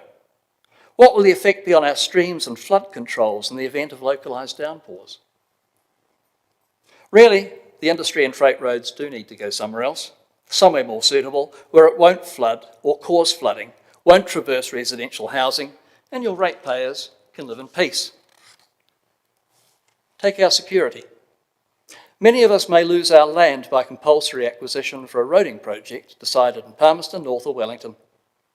Your plans redefine and reduce individual property rights within Bunnythorpe, that the greater economic good trumps permanent and absolute ownership of land. The plans may never be realised. But in the meantime, zones on maps denoting freight hubs, industrial zones and freight roads will deny private property owners the freedom to realise the full potential or the value of their land. Existing use rights, yeah. Take our amenity, noise, vibration, dust, light. Already our houses are shaken day and night by overweight freight trucks speeding through the village, especially at night. Where's the trade-off, indeed the benefit to individuals or the community? Take our quality of life. Will we be offered the same hermetic acoustic treatment KiwiRail may offer to those closest to the proposed freight hub? Would we be able to enjoy life, liberty and the pursuit of happiness only from within our sound-proofed houses? And take our community. We choose to live in Bunnythorpe, the village, not Bunnythorpe, the industrial enclave, physically divided by rezoning, roads and railways. Our community is varied, not the compliant freight hub or industrial workforce population imagined in the plans. Our community knows its own current value, which is far greater than planners or plans can or will admit. So, if you are determined to proceed with your development proposals, if you are comfortable with the development strategies for freight and industrial development, if you feel that you can honestly assess the submissions from myself and other Bunnythorpers without bias, then come and join us. Sell up, move to Bunnythorpe, share in the development, share in the industry, the heavy road and rail freight movements 24/7. Join in. Yes? No? No takers? Therefore, you present us with two alternatives. Live with it or leave. Your proposals offer little benefit to living with it, given the potential negative social, cultural and environmental effects. It's all about money, about freight volume and Palmerston North status within the freight network. But it's not too late. Think again about our great little community. Come and see us. See who we are, where we live, what we have, what we enjoy, and appreciate firsthand how much, so much, of that you propose to take away from us. And while you're there, look hard for the benefits for Bunnythorpe of unrestricted development. If you find any, do let me know. But if you can't find any good coming from future development, then change or stop the plans now while you still can. And finally, look, if you can't offer us any of that, then consider this instead. Rework your budget substantially upwards and buy us out. Buy up Bunnythorpe, all of Bunnythorpe, and free us to locate and discover again our sense of community and quality of life far away from freighter industry. Then you can call the land what you like. I close with an African proverb.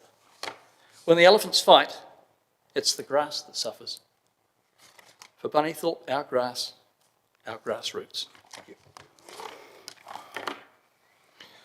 Thank you, Mr. Fox. There is no questions, but I just wanted to, like I spoke to another submitter earlier on, you do realise that there is a LTP program around village planning, of which it's not 100% confirmed because I can't prejudge that, but there is there's a real willingness of council to do that village planning, the very thing that you've been talking to us about.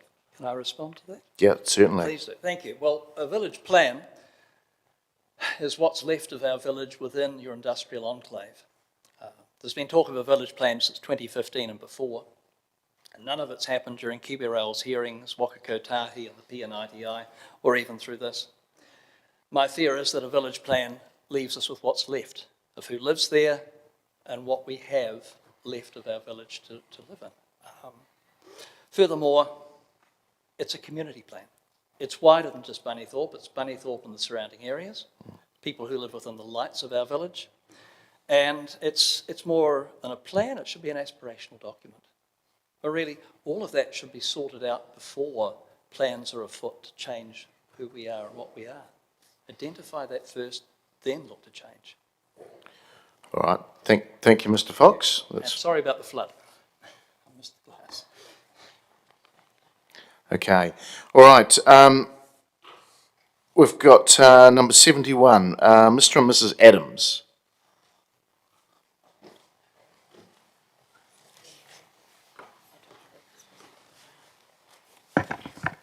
Oh, I'm sorry. I've been just being told Dr. Ruth Gawinski. Is that right? Thank you. Correct. I'm speaking on behalf of Mr. and Mrs. Adams. Tēnā koutou katoa, ko Tapunui Atia taku iwi, ko Waikato taku awa, ko Tahara taku manga, ko Michael taku tāne, ko Jenny Adams taku tahini, ko Alan Adams taku tūnanei, ko Ruth Gawinski taku ingoa. No Aorangi aho, no reira, tēnā koutou katoa.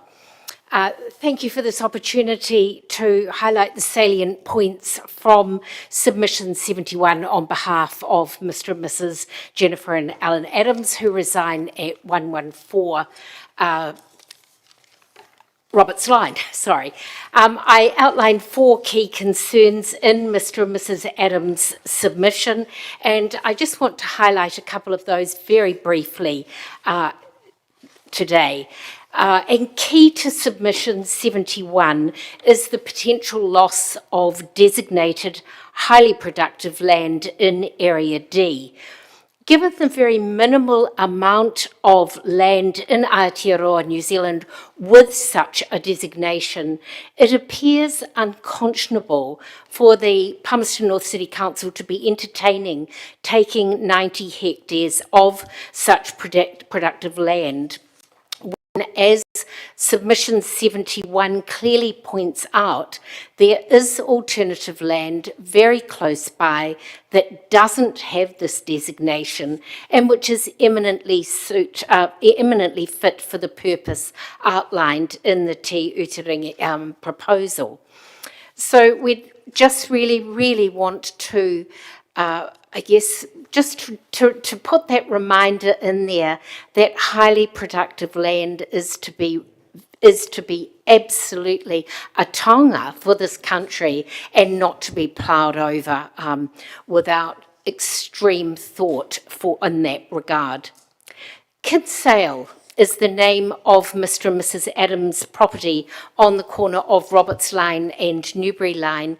It's the tūranga waiwai for our whānau. Mr. and Mrs. Adams have resided there for almost 50 years. Their children and their mokopuna were born there. They are my nieces and nephews and my great-nieces and great-nephews. We've had family gatherings, weddings, funerals, engagements. The gardens are both of local and national renown. They're utilised by our local community groups for fundraisers. I pointed that out in the submission. And in the glorious Kinsale Gardens is a 100-year Tatoki tree that is a taonga, not just for the Adams whānau, but actually for the community and for us nationally. So it's extremely important to Mr. and Mrs. Adams, to their children, their grandchildren, my nieces, my nephews, and our wider family, that the landmark gardens are in fact preserved. Councillors, with respect, I ask that you think very carefully about the ramifications of further reducing the remaining 15% designated highly productive New Zealand land. Will you be exercising defensible responsibility should you proceed with the current Te Utanganui proposed zoning?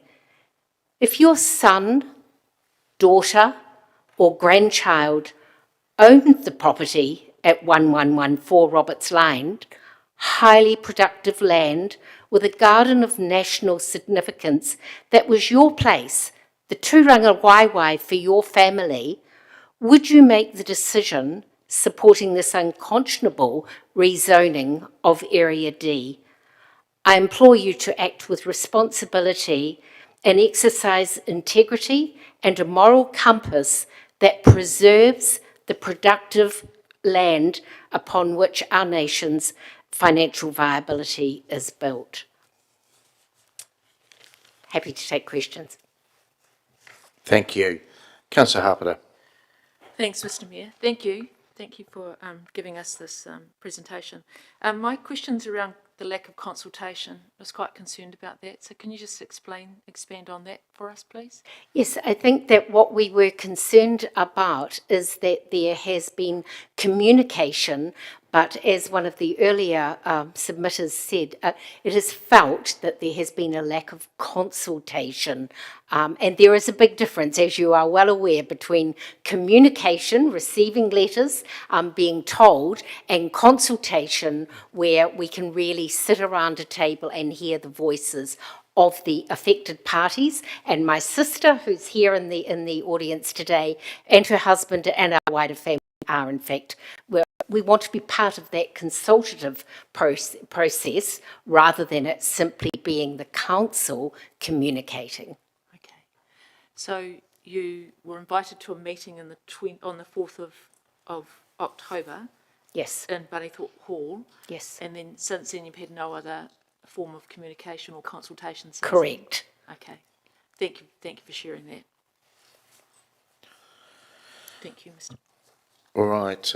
Thank you, Ruth. There's no more questions, so appreciate you delivering that on behalf of Mr. and Mrs. Adams, and yeah, we'll look at everything in deliberations. But thank you. Thank you. All right, people, we were going to have a break. It's a bit overdue. So I'll just say to everybody in the gallery, we'll be back into the chamber at 4:45.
Kia ora tātou, welcome back everybody.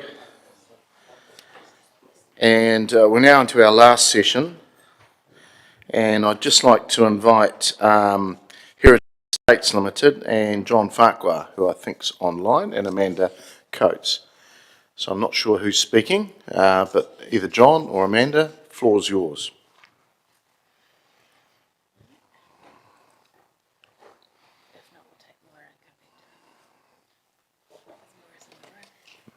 No, nobody there from John, Amanda, come in. No, not there. Okay, we'll go to the next one. We are there. Oh, okay. Thank you, Amanda. John's just rejoining the call. Just a moment, please.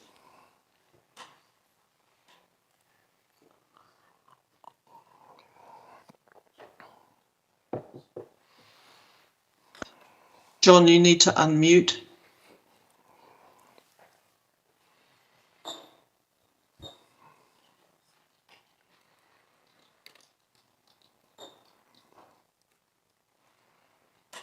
He's definitely there.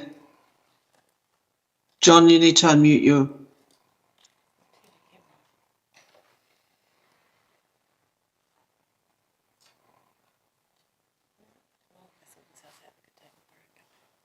Okay, what we might do is we'll come back to you, John and Amanda. Just if we can sort out the mute button. We'll now go to the next one, which is submission 136, Maura Devine and Alan Brown. Welcome.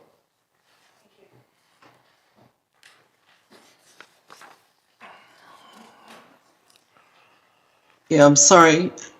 John is trying to rejoin, but Amanda, we'll come back to his you. his unmute would not work. Okay. So you. he will. Yeah. Thank you. Okay, over to you, Maura.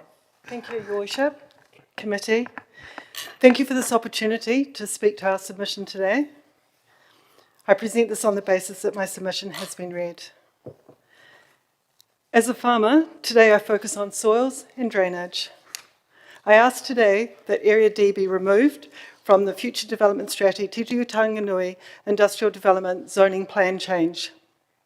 It is my very great concern, with Council having so many decisions to make at this time and Area D tabled to be acquired in 20 to 30 years' time, that you will simply allow this decision to slide through with the intent to deal with it at a later date. Please do not. Thank you to the staff who so promptly tabled the data from the submissions. May I please note that while there was support for the proposed benefits of the Rail Hub industrial development, there were no specific submissions in support of Area D being rezoned from rural to industrial. There were, however, many submissions in support of preserving our valuable versatile soils and keeping the industrial developments as contained and close to the rail hub on the poorer soils and away from the floodplain and aggravating stormwater flooding. Of the many people I've spoken to about the planned rezoning Area D, not one person have thought it a worthy idea. In fact, quite the opposite. May I ask, perhaps with a show of hands, how many of this committee have visited this area since the release to you of the Council Future Development Strategy? Thank you. I'd like to take this opportunity to publicly invite the rest of you and all other council members to visit with us and to see what a loss it would be and to discuss the wider implications for the area. Soils. Area D is a beautiful pastoral block of land with exceptionally productive soils. In the recently published Soils of Aotearoa, they state 5.2% of our soils are class 1 and 2. These are steadily being built over by our towns and cities due to their locations. Let's do different, Palmy. These are the soils with the capacity to grow good food. These Manawatu soils can grow many crops, and previously did when Watties and McCain's had processing plants based here. Sanitarium, when based here, grew all their wheat for Weet-Bix on these soils. As noted in Arthur Rehnquist's submission, wheat is a crop identified to best feed New Zealanders and starving populations overseas in a time of environmental or politically induced crises. An industrial block on Area D will remove 90 hectares of highly productive, highly fertile land permanently. Once buried under concrete, this area can never again be available for food production. It would also expose surrounding highly productive land and homes to risk of contamination and the loss of amenity views, peace and quiet, increased traffic and crime. Further, it increases stormwater risk of flooding to both upstream property and downstream properties in the Kairinga Basin. Please ensure this area is not destroyed for warehousing. The land in Area D is highly productive land. In planning to zone this area as industrial, the Council is ignoring its obligation to protect such land from urban and industrial development in contravention of the National Policy Statement for Highly Productive Land 2022. While your planners say this area has been long indicated for development into industrial, none of the preceding planning maps provided indicate any such indication. It was certainly a shock to all of us in this area, and it did not feel like consultation. Stormwater. On the 20th of June 2015, Palmy received 91.8 mils of rain in 24 hours, double the normal rainfall for June, onto very dry soils. Late that afternoon, our neighbours phoned to ask if we had sandbags, as the drain had begun to breach and flood their property. KB Road was flooded. Civil Defence were too busy dealing with flooding in town and could not get through. We were on our own. For the first time in our memory, Whiskey Creek breached the drains on our farm as developments and flooding further downstream impeded the flow and the stream backed up from Milson Line. If at this time Area D were to be a concrete jungle, this would have created 112,000 cubic metres of stormwater to compound the situation. And it gets Cyclone Gabrielle equivalent of 5.5 times that. You have further planned developments on Whiskey Creek and at Kakatangianta. These are in the path of this extra water flow and quite possibly slowing and adding to the water burden of our drainage. Last year's unprecedented weather events showed us all how vulnerable we are. This vulnerability was massively increased by the decisions of other councils in allowing development on floodplains, land drainage areas, and other unsuitable areas. This was a large factor in insurance premiums increasing 25% in the last year alone. The increased risk of flooding has major implications to us all in terms of the affordability of insurance in general, and in particular for ensuring the 7,000 plus homes planned downstream of this industrial development. Has Council factored into the future development strategy the cost of any buyback scheme in the face of an event where planned stormwater systems fail these floodplain developments? Please waste no more money and time developing plans to build a future industrial park on the exceptional soils and beautiful area of Part D of your Tuyu Tanganui plan. Please work with the community and Manawatu District Council for a solution that does not involve the loss of our precious food-growing soils and spread industrial growth to the far corners of your district. You have said we have plenty of space to grow, and we do. There are viable alternatives. This is an opportunity to do better. A favourite quote of mine is Maya Angelou's, "When you know better, you do better." Horizons, do better. Palms North City Council, do better. Thank you. Thank you, Maura. So your land has been predominantly cropping land in the past? We're mixed. So we're mixed, and the thing with cropping in New Zealand, it is seasonal. It is a volatile thing, and it's season by season in terms of what is available and what is possible. And does the national gas line go through there? Does it? Yes, it does. It goes through to Tanganui. Yes, and then through our property. Right. Okay. Thank you. Councillor Harpiter. Thank you. Thank you, Maura, for coming in. Hey, just a question around consultation. You did bring it up that you didn't feel like you had any consultation. Can you talk to us about the communication that you've had from council with council? Okay, so we, on our side of the road, we are Manawatu District Council. So we learnt of these plans through our neighbours when they received a letter from Palms North City Council. And then in November, that was in October, in November we received a letter from the Palms North City Council to say that that there were some meetings coming up. Was it one? Was it meetings? Oh, no, the meetings were for people directly affected, and we're not considered directly affected. But we are in all the possible worst ways with none of the benefits. We received a letter about that there would be future discussions coming up, which has been talking to planners and things, which has been in the last part of the process of getting to here. So you're affected in a way that your land is going to be used for industrial. That's how you're affected. We're not zoned industrial. We're in Manawatu district, so we're directly across the road from the 90 hectares. We're impacted in that who the hell wants to live next to an industrial park? Okay. At the moment, we have a beautiful rural property with great amenity value, and we have invested significantly, or currently investing significantly, in a business that was to take advantage of that. Okay. Thank you for clarifying that. You're welcome. Excellent. Look, thanks, Moira. Anything you want to add, Alan? Thank you, Mr. Mayor.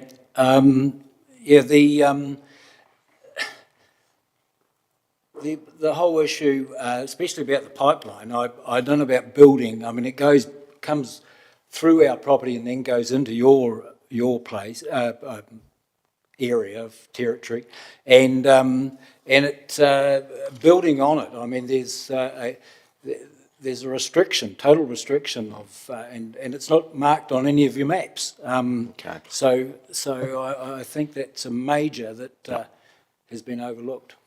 I'm pretty sure it's going to get picked up now. So thank you. All right. Again, like all the others, you've heard it from me with others. Thank you for submission. They'll definitely be taken into the deliberations. Appreciate it. All right. We'll go back to Heritage Estates Limited. John, you're online, and the floor is yours.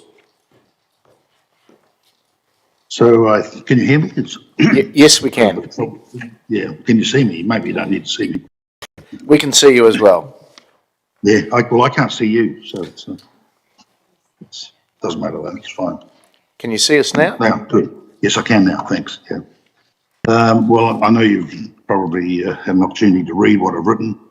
I don't want to unnecessarily talk about it beyond than just reinforce that I'm very against this micro planning, macro planning, master planning, which seems to be dominant, and in my view is actually counterproductive to the community. And I hope that there'll be some way that we can get a little bit of common sense there, where the rubber actually meets the road in terms of actually trying to get supply going. I'm pretty familiar with what's going on in Kikipinua, which is my neighbour next door, and it's a pretty frustrating thing to watch, and obviously much more frustrating for them. I don't believe that the academic approach is the right way to go about this in its entirety. I don't think that really addresses the practicality of what's really happening out there. It's easy to sit in an office and make a plan, but when we get out there, it's where the harsh reality of actually producing is very difficult, and it's not helped if we're obstructed. I don't think there's too much more I can say to you. I mean, I don't agree with some of your maps; they're not accurate. I don't agree with some of the numbers. You can see that. I don't think. I mean, the fact of the matter is that if we're having an extra 800 people a year in Palmerston, we're going to need between 300 and 400 extra houses or extra dwellings of some description. There's no denying that. And I do feel that having watched the price of my quote, because the land I'm talking about there in Milson's land, I actually sold myself, so I actually know about it. You know, to have gone up by 500% in 20 years means that effectively putting a lot of these people in a position where it's actually virtually impossible for a first-home buyer to buy a decent-sized section. And if they can buy it all, they tend to be driven into a corner of either having a very small section or having properties with party walls, and not everybody likes those. So if we think about how the council's gone for the last 10 years, and as you all know, or most of you will know, that haven't been anywhere close to what I've been doing, I found it pretty frustrating that I haven't been allowed to get going and try and produce something that I think the town wants and needs, or definitely needs and wants anyway, the other way around maybe. And frankly, I think now's a good time to perhaps address this and get this thing sorted out so that we can provide a better environment. Because if we got more housing, it's going to be better. I don't think the constraint of having and agonising over zoning helps anybody. I think the zoning is such an obstacle. The zoning should be pretty open, and it's going to be this tied to infrastructure. I mean, there's so many examples where the infrastructure is quite a long way behind the zoning. Well, so what if we're zoned correctly? You might be surprised how well the zoning infrastructure is actually supplied by the people that can actually do the developments. But if you constrain us at the first step, there's no way we can get to the second one. It's just impossible. Sorry, excuse me. Okay. I don't think there's anything much more I want to say. I just think the message is there. Okay, thank you, John. Amanda, nothing from you?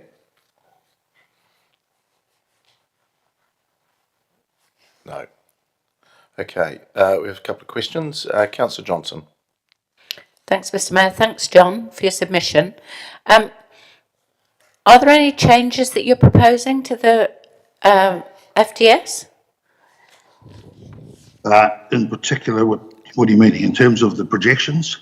Well, I guess our job at the moment is to hear submissions and then determine if there are any changes being requested by submitters. So I wasn't clear from your submission whether there was anything that you thought should be changed in the future development strategy itself. Well, I think the projection for Takataniata needs to be modified dramatically in terms of how it's staged, and I'll set that out. I think that there's an ambition on part of the council to push other stuff before this, and I think there's another thing. There's another bit of another piece of information that seems to be lost on a lot of people. They say development contributions at a certain level. The council sees development contributions as a zero-sum game. So therefore, if it goes and has to buy something, it just adds that amount on that spreads it over the development supposedly enabled by that particular spend. So in other words, they spend $1 million buying a piece of land that enables 50 houses. They will try and add $20,000 in development contributions to recoup that. I agree it doesn't happen straight away, but that's the general thesis of how it works. So it's all very good for the council to go out and buy bits of land and have all these utopian ideas about wetlands and open spaces and that, but ultimately someone's paying, and whether it's direct or indirect, the person who finally pays is the land purchaser. So therefore, if you drive up the price of land by having lots of clever planning, it's actually counterproductive. It doesn't actually help people buy houses. It actually just drives the price up, makes them get further and further away from the affordability bar that we should be trying to get to, rather than clearing it missing it by so far that we just all shrug our shoulders and say, well, that's just the way it is. Well, we can probably do a lot better. Okay, thank you. So further to Councillor Johnson's question, John. So is it the structure planning, the master planning, the urban design that you really dislike? Is that the sort of thing that it's hard to read into what it actually is?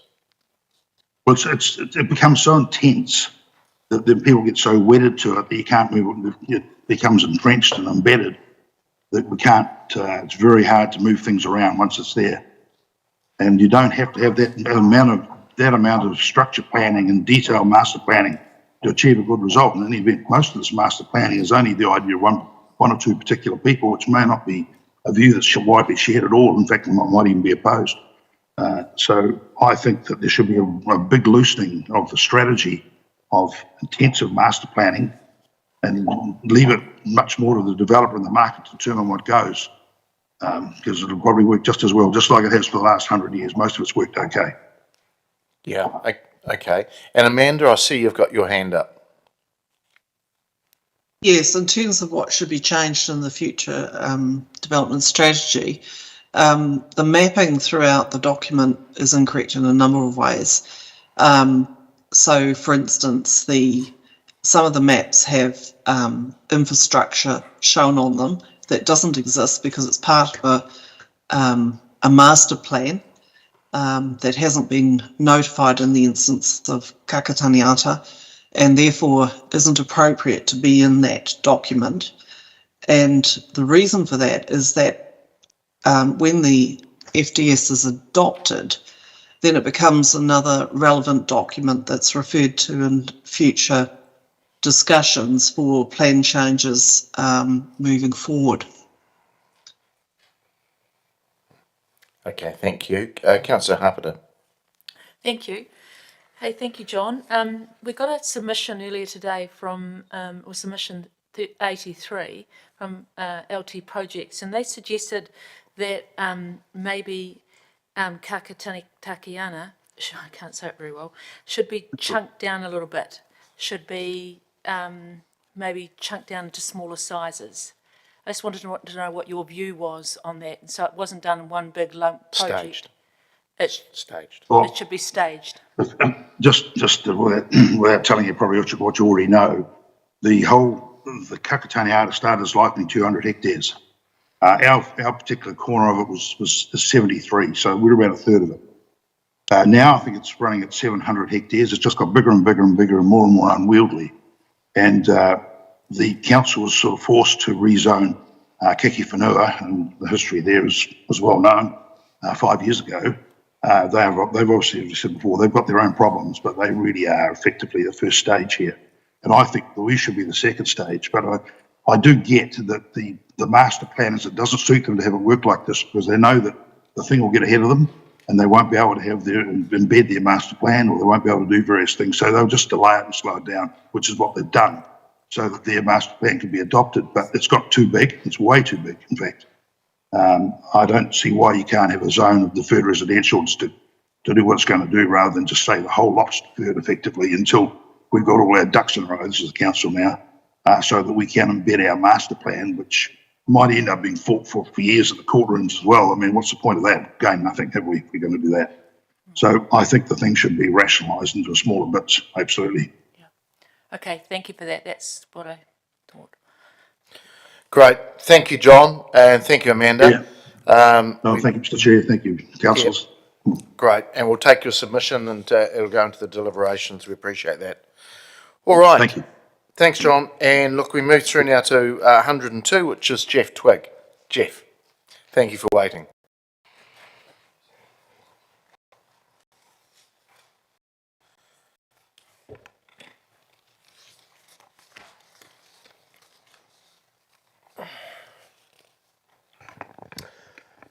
I'm not going to bore you with the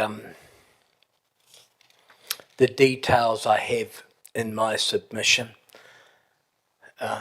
We are obviously very concerned. We're affected parties by the, I can't pronounce the Maori word properly, the Utanganui. Thank you. Central Distribution Hub. Specifically Area C, which is proposed to go on the other side of the railway line. So that's moving closer into rural areas, and I'm not opposed to development.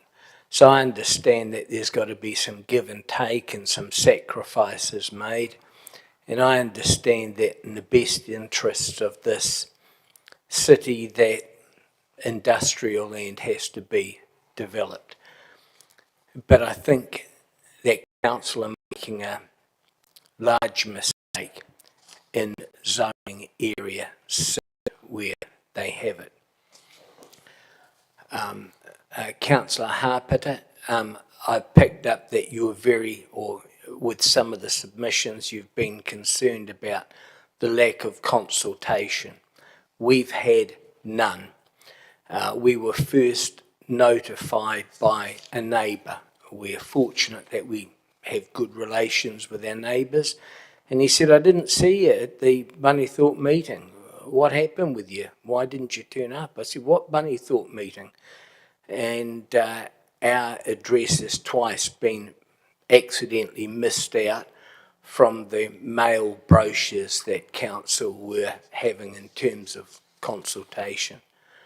I contacted a planner here who assured me that we had been written to, and after further consultation, that planner came back and apologised. I've got the emails to say, look, I've been very busy and yes, we've screwed up. I'm sorry, we'll get round to it. And that, frankly, is not acceptable. My concerns around Area C relate to the land that my wife's family trust purchased from the council.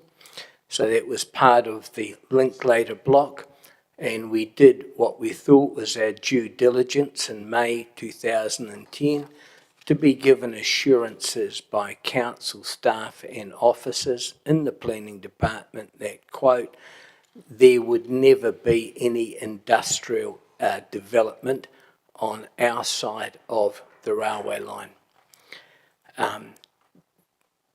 After I found out about what was proposed, I went to one of the planning meetings at Bunnythorpe and noted that we've got a bore on site or an aquifer, and it wasn't noted on the council's map or plans.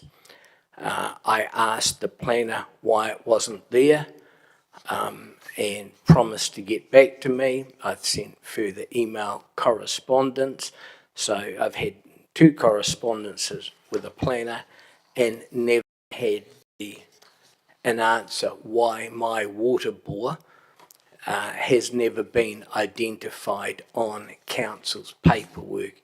And my concern, I guess, goes there, if my water bore hasn't been identified, then what other up-to-date information are council planners missing?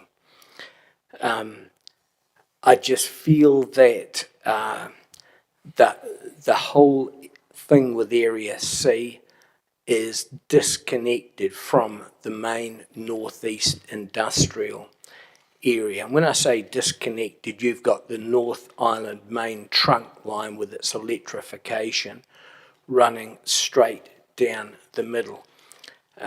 I was surprised earlier on when the speaker before John Farquhar asked for a raise of hands that the mayor was the only one that put his hand up that had been in that vicinity. And if I can take this water jug,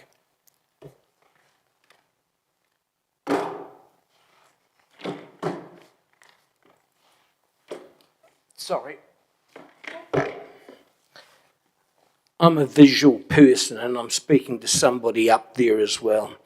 So if this light on this speaker is the wire for the North Island main trunk line, and that jug of water is your water bore in Roberts Line, and if the back of these chairs are foodstuffs, then the ramp that you need to build to cross over to access Area C will continue past the end of that table, i.e.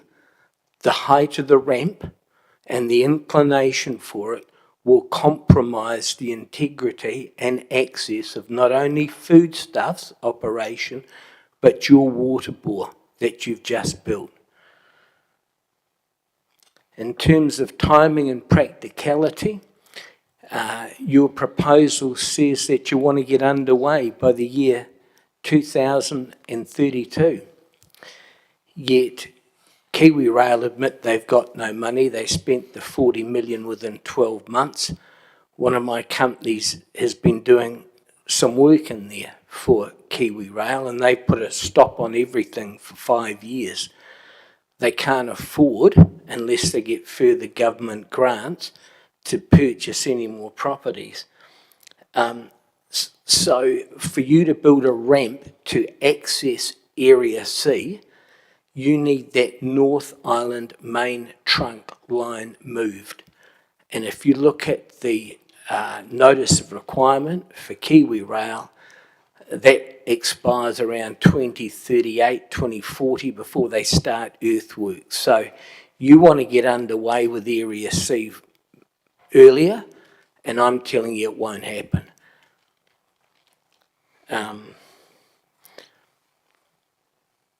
I guess that's really me. I'm disappointed with the lack of consultation, with the ability for council planners to engage and to see just the practical consequences. You say that you're an eco city, or you want to be, and yet the formation of Area C will greatly increase these tipping points that one of my other submitters, another submitter, spoke to.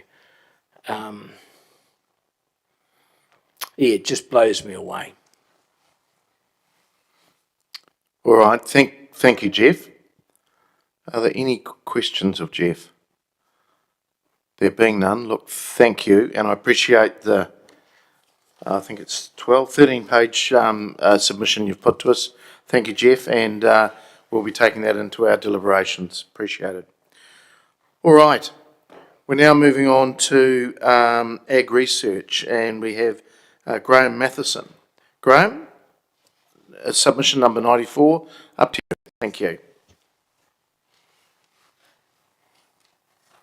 Thank you, Mr. Chair. I'm a planning consultant for Mitchell Dash, and I prepared Ag Research's submission in relation to the Grasslands campus and the little farm, the research farm they've got next door.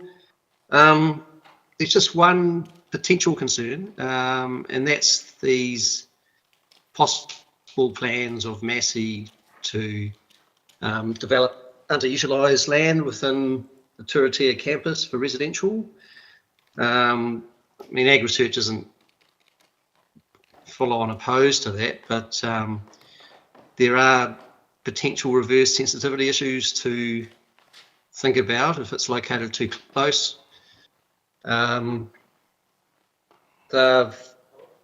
got their animal methane research chambers at Grasslands at the moment. It's on Dairy Farm Road, right next door, and that research includes testing different feeds or livestock treatments and measuring the resultant methane emissions with the objective of reducing methane as part of climate change research. So they've got that intensive indoor research facility for livestock at the moment, and you know, who knows in the future, they might want to expand that, or they might want to locate other research facilities housing livestock within the farm itself.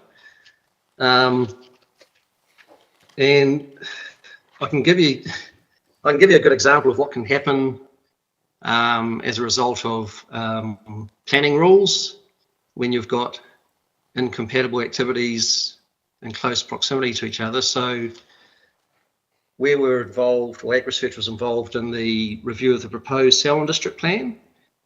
And both the Selwyn District Plan and the Canterbury Air Regional Plan had a 1,000 metre permitted separation requirement for intensive indoor primary production, and that kind of captured research facilities housing livestock. So there was a developer or submitter seeking to rezone rural land right next to Ag Research's Lincoln Research Farm, and Ag Research opposed that.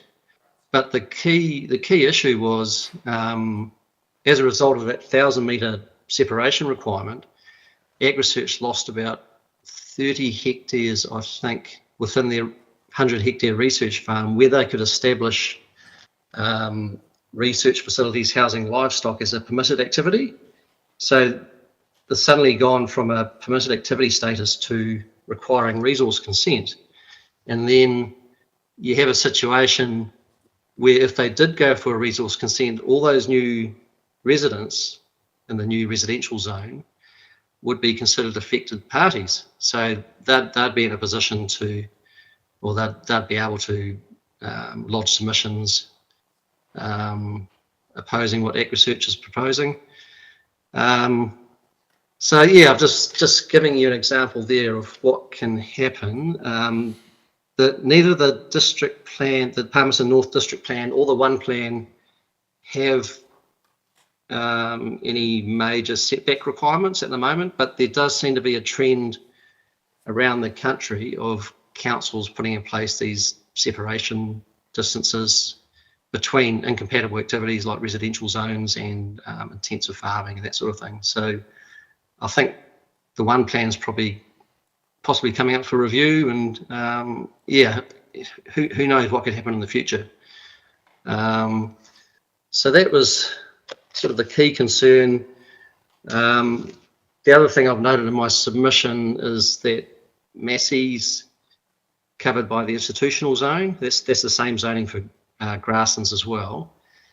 But that zoning really discourages residential development unless it's ancillary to the campus itself, like student accommodation, for example. So that wouldn't fit nicely within that zoning. So I'm assuming you'd need to go through a rezoning process to get a residential zone in place. And AgResearch would be very keen just to have early consultation with Massey prior to finalising the location of any residential zones or residential areas. So in my submission, I've proposed some additional wording, just covering off what I've discussed here, and ensuring or encouraging consultation with affected parties at a very early stage. That's pretty much the submission. So happy to take questions. Thanks, Graham. Yes, I can understand your concerns or potential concerns around reverse sensitivity, and for the reasons you just outlined and around Selwyn District's decisions. But I'm sure Massey would be consulting with you as they would with us because of the district plan changes that would need to be made for any sort of residential type living around or on or even near the campus. Any questions, councillors? There being none, there is none, Graham. So look, thank you for your submission. It'll be taken very much into consideration in our deliberations, and we will be doing that next week, and we'll be in touch. Thank you. Thank you very much. All right, our last submission of the day now is for Transpower New Zealand Limited, and just want to acknowledge Sarah Shand, who's the environmental planner. Welcome, Sarah. Oh, sorry, Rebecca. I've been given the wrong information. My apologies, Rebecca. Thank you, Mr Mayor. Tēnā koutou, Mr Mayor and councillors. Indeed, I am Rebecca Eng, Technical Lead of Environmental Policy at Transpower and the Environment Group. I'm standing in for Ms Shand today, who prepared this submission to councils. As she's on leave, so I'll speak to Transpower's submission today. I know it's been a long day of listening to feedback from everyone, so I will keep this brief. Really, I acknowledge that you've read Transpower's submission, and I'd really first like to take the opportunity to thank officers for giving Transpower an opportunity to comment on the draft FDS. That was a really useful process and really had the effect of limiting the extent of Transpower's feedback on the FDS when it was submitted. So thank you for that. I'll just go over 3 key points from Transpower's submission, and really I'm here to make myself available in the event that Mr Mayor and councillors, you have any questions on Transpower's feedback.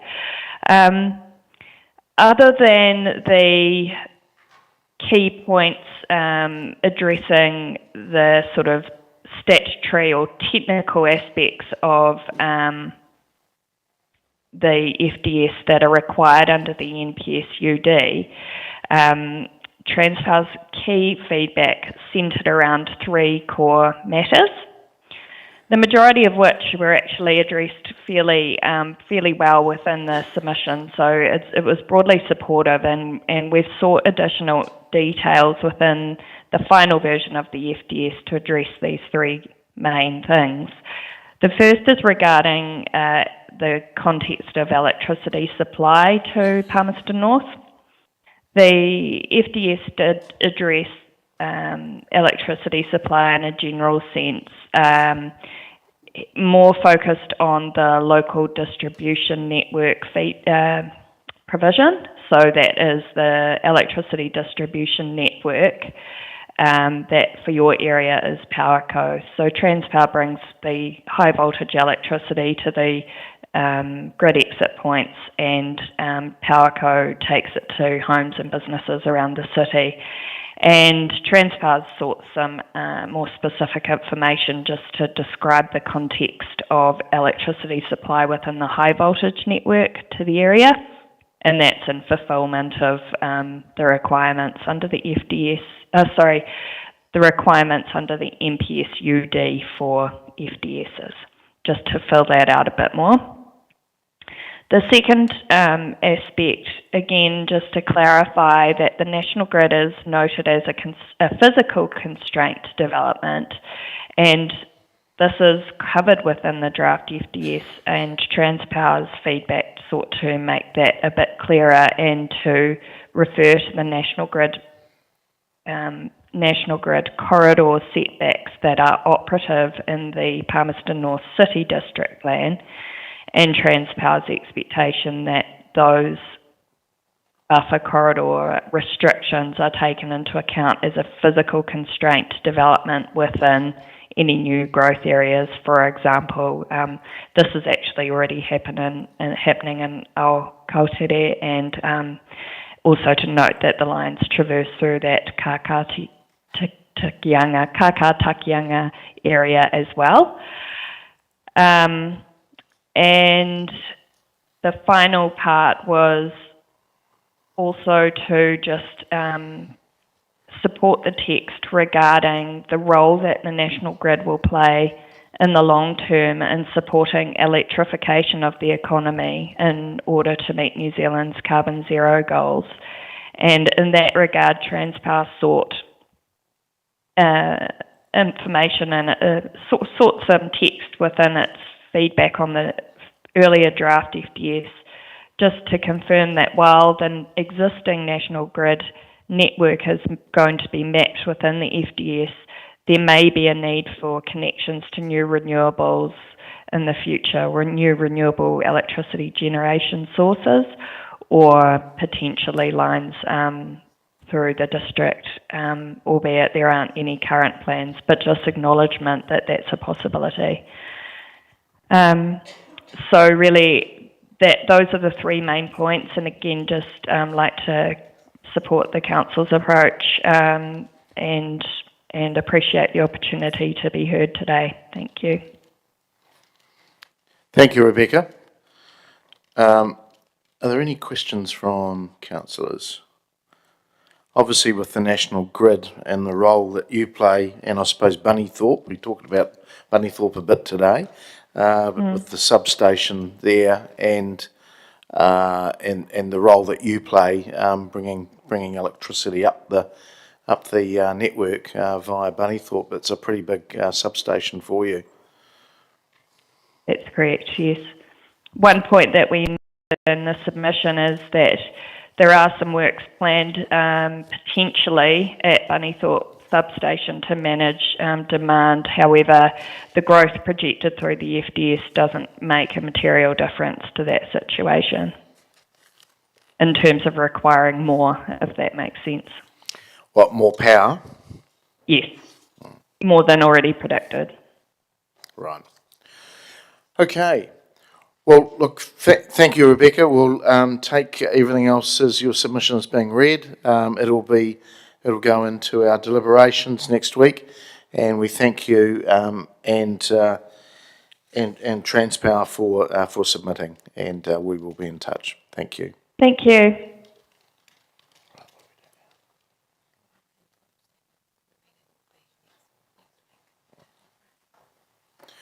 All right. Well, that's brought us to the end of the submissions, and we will look to close the meeting. To Kenahei, would you be kind enough to close this with the karakia?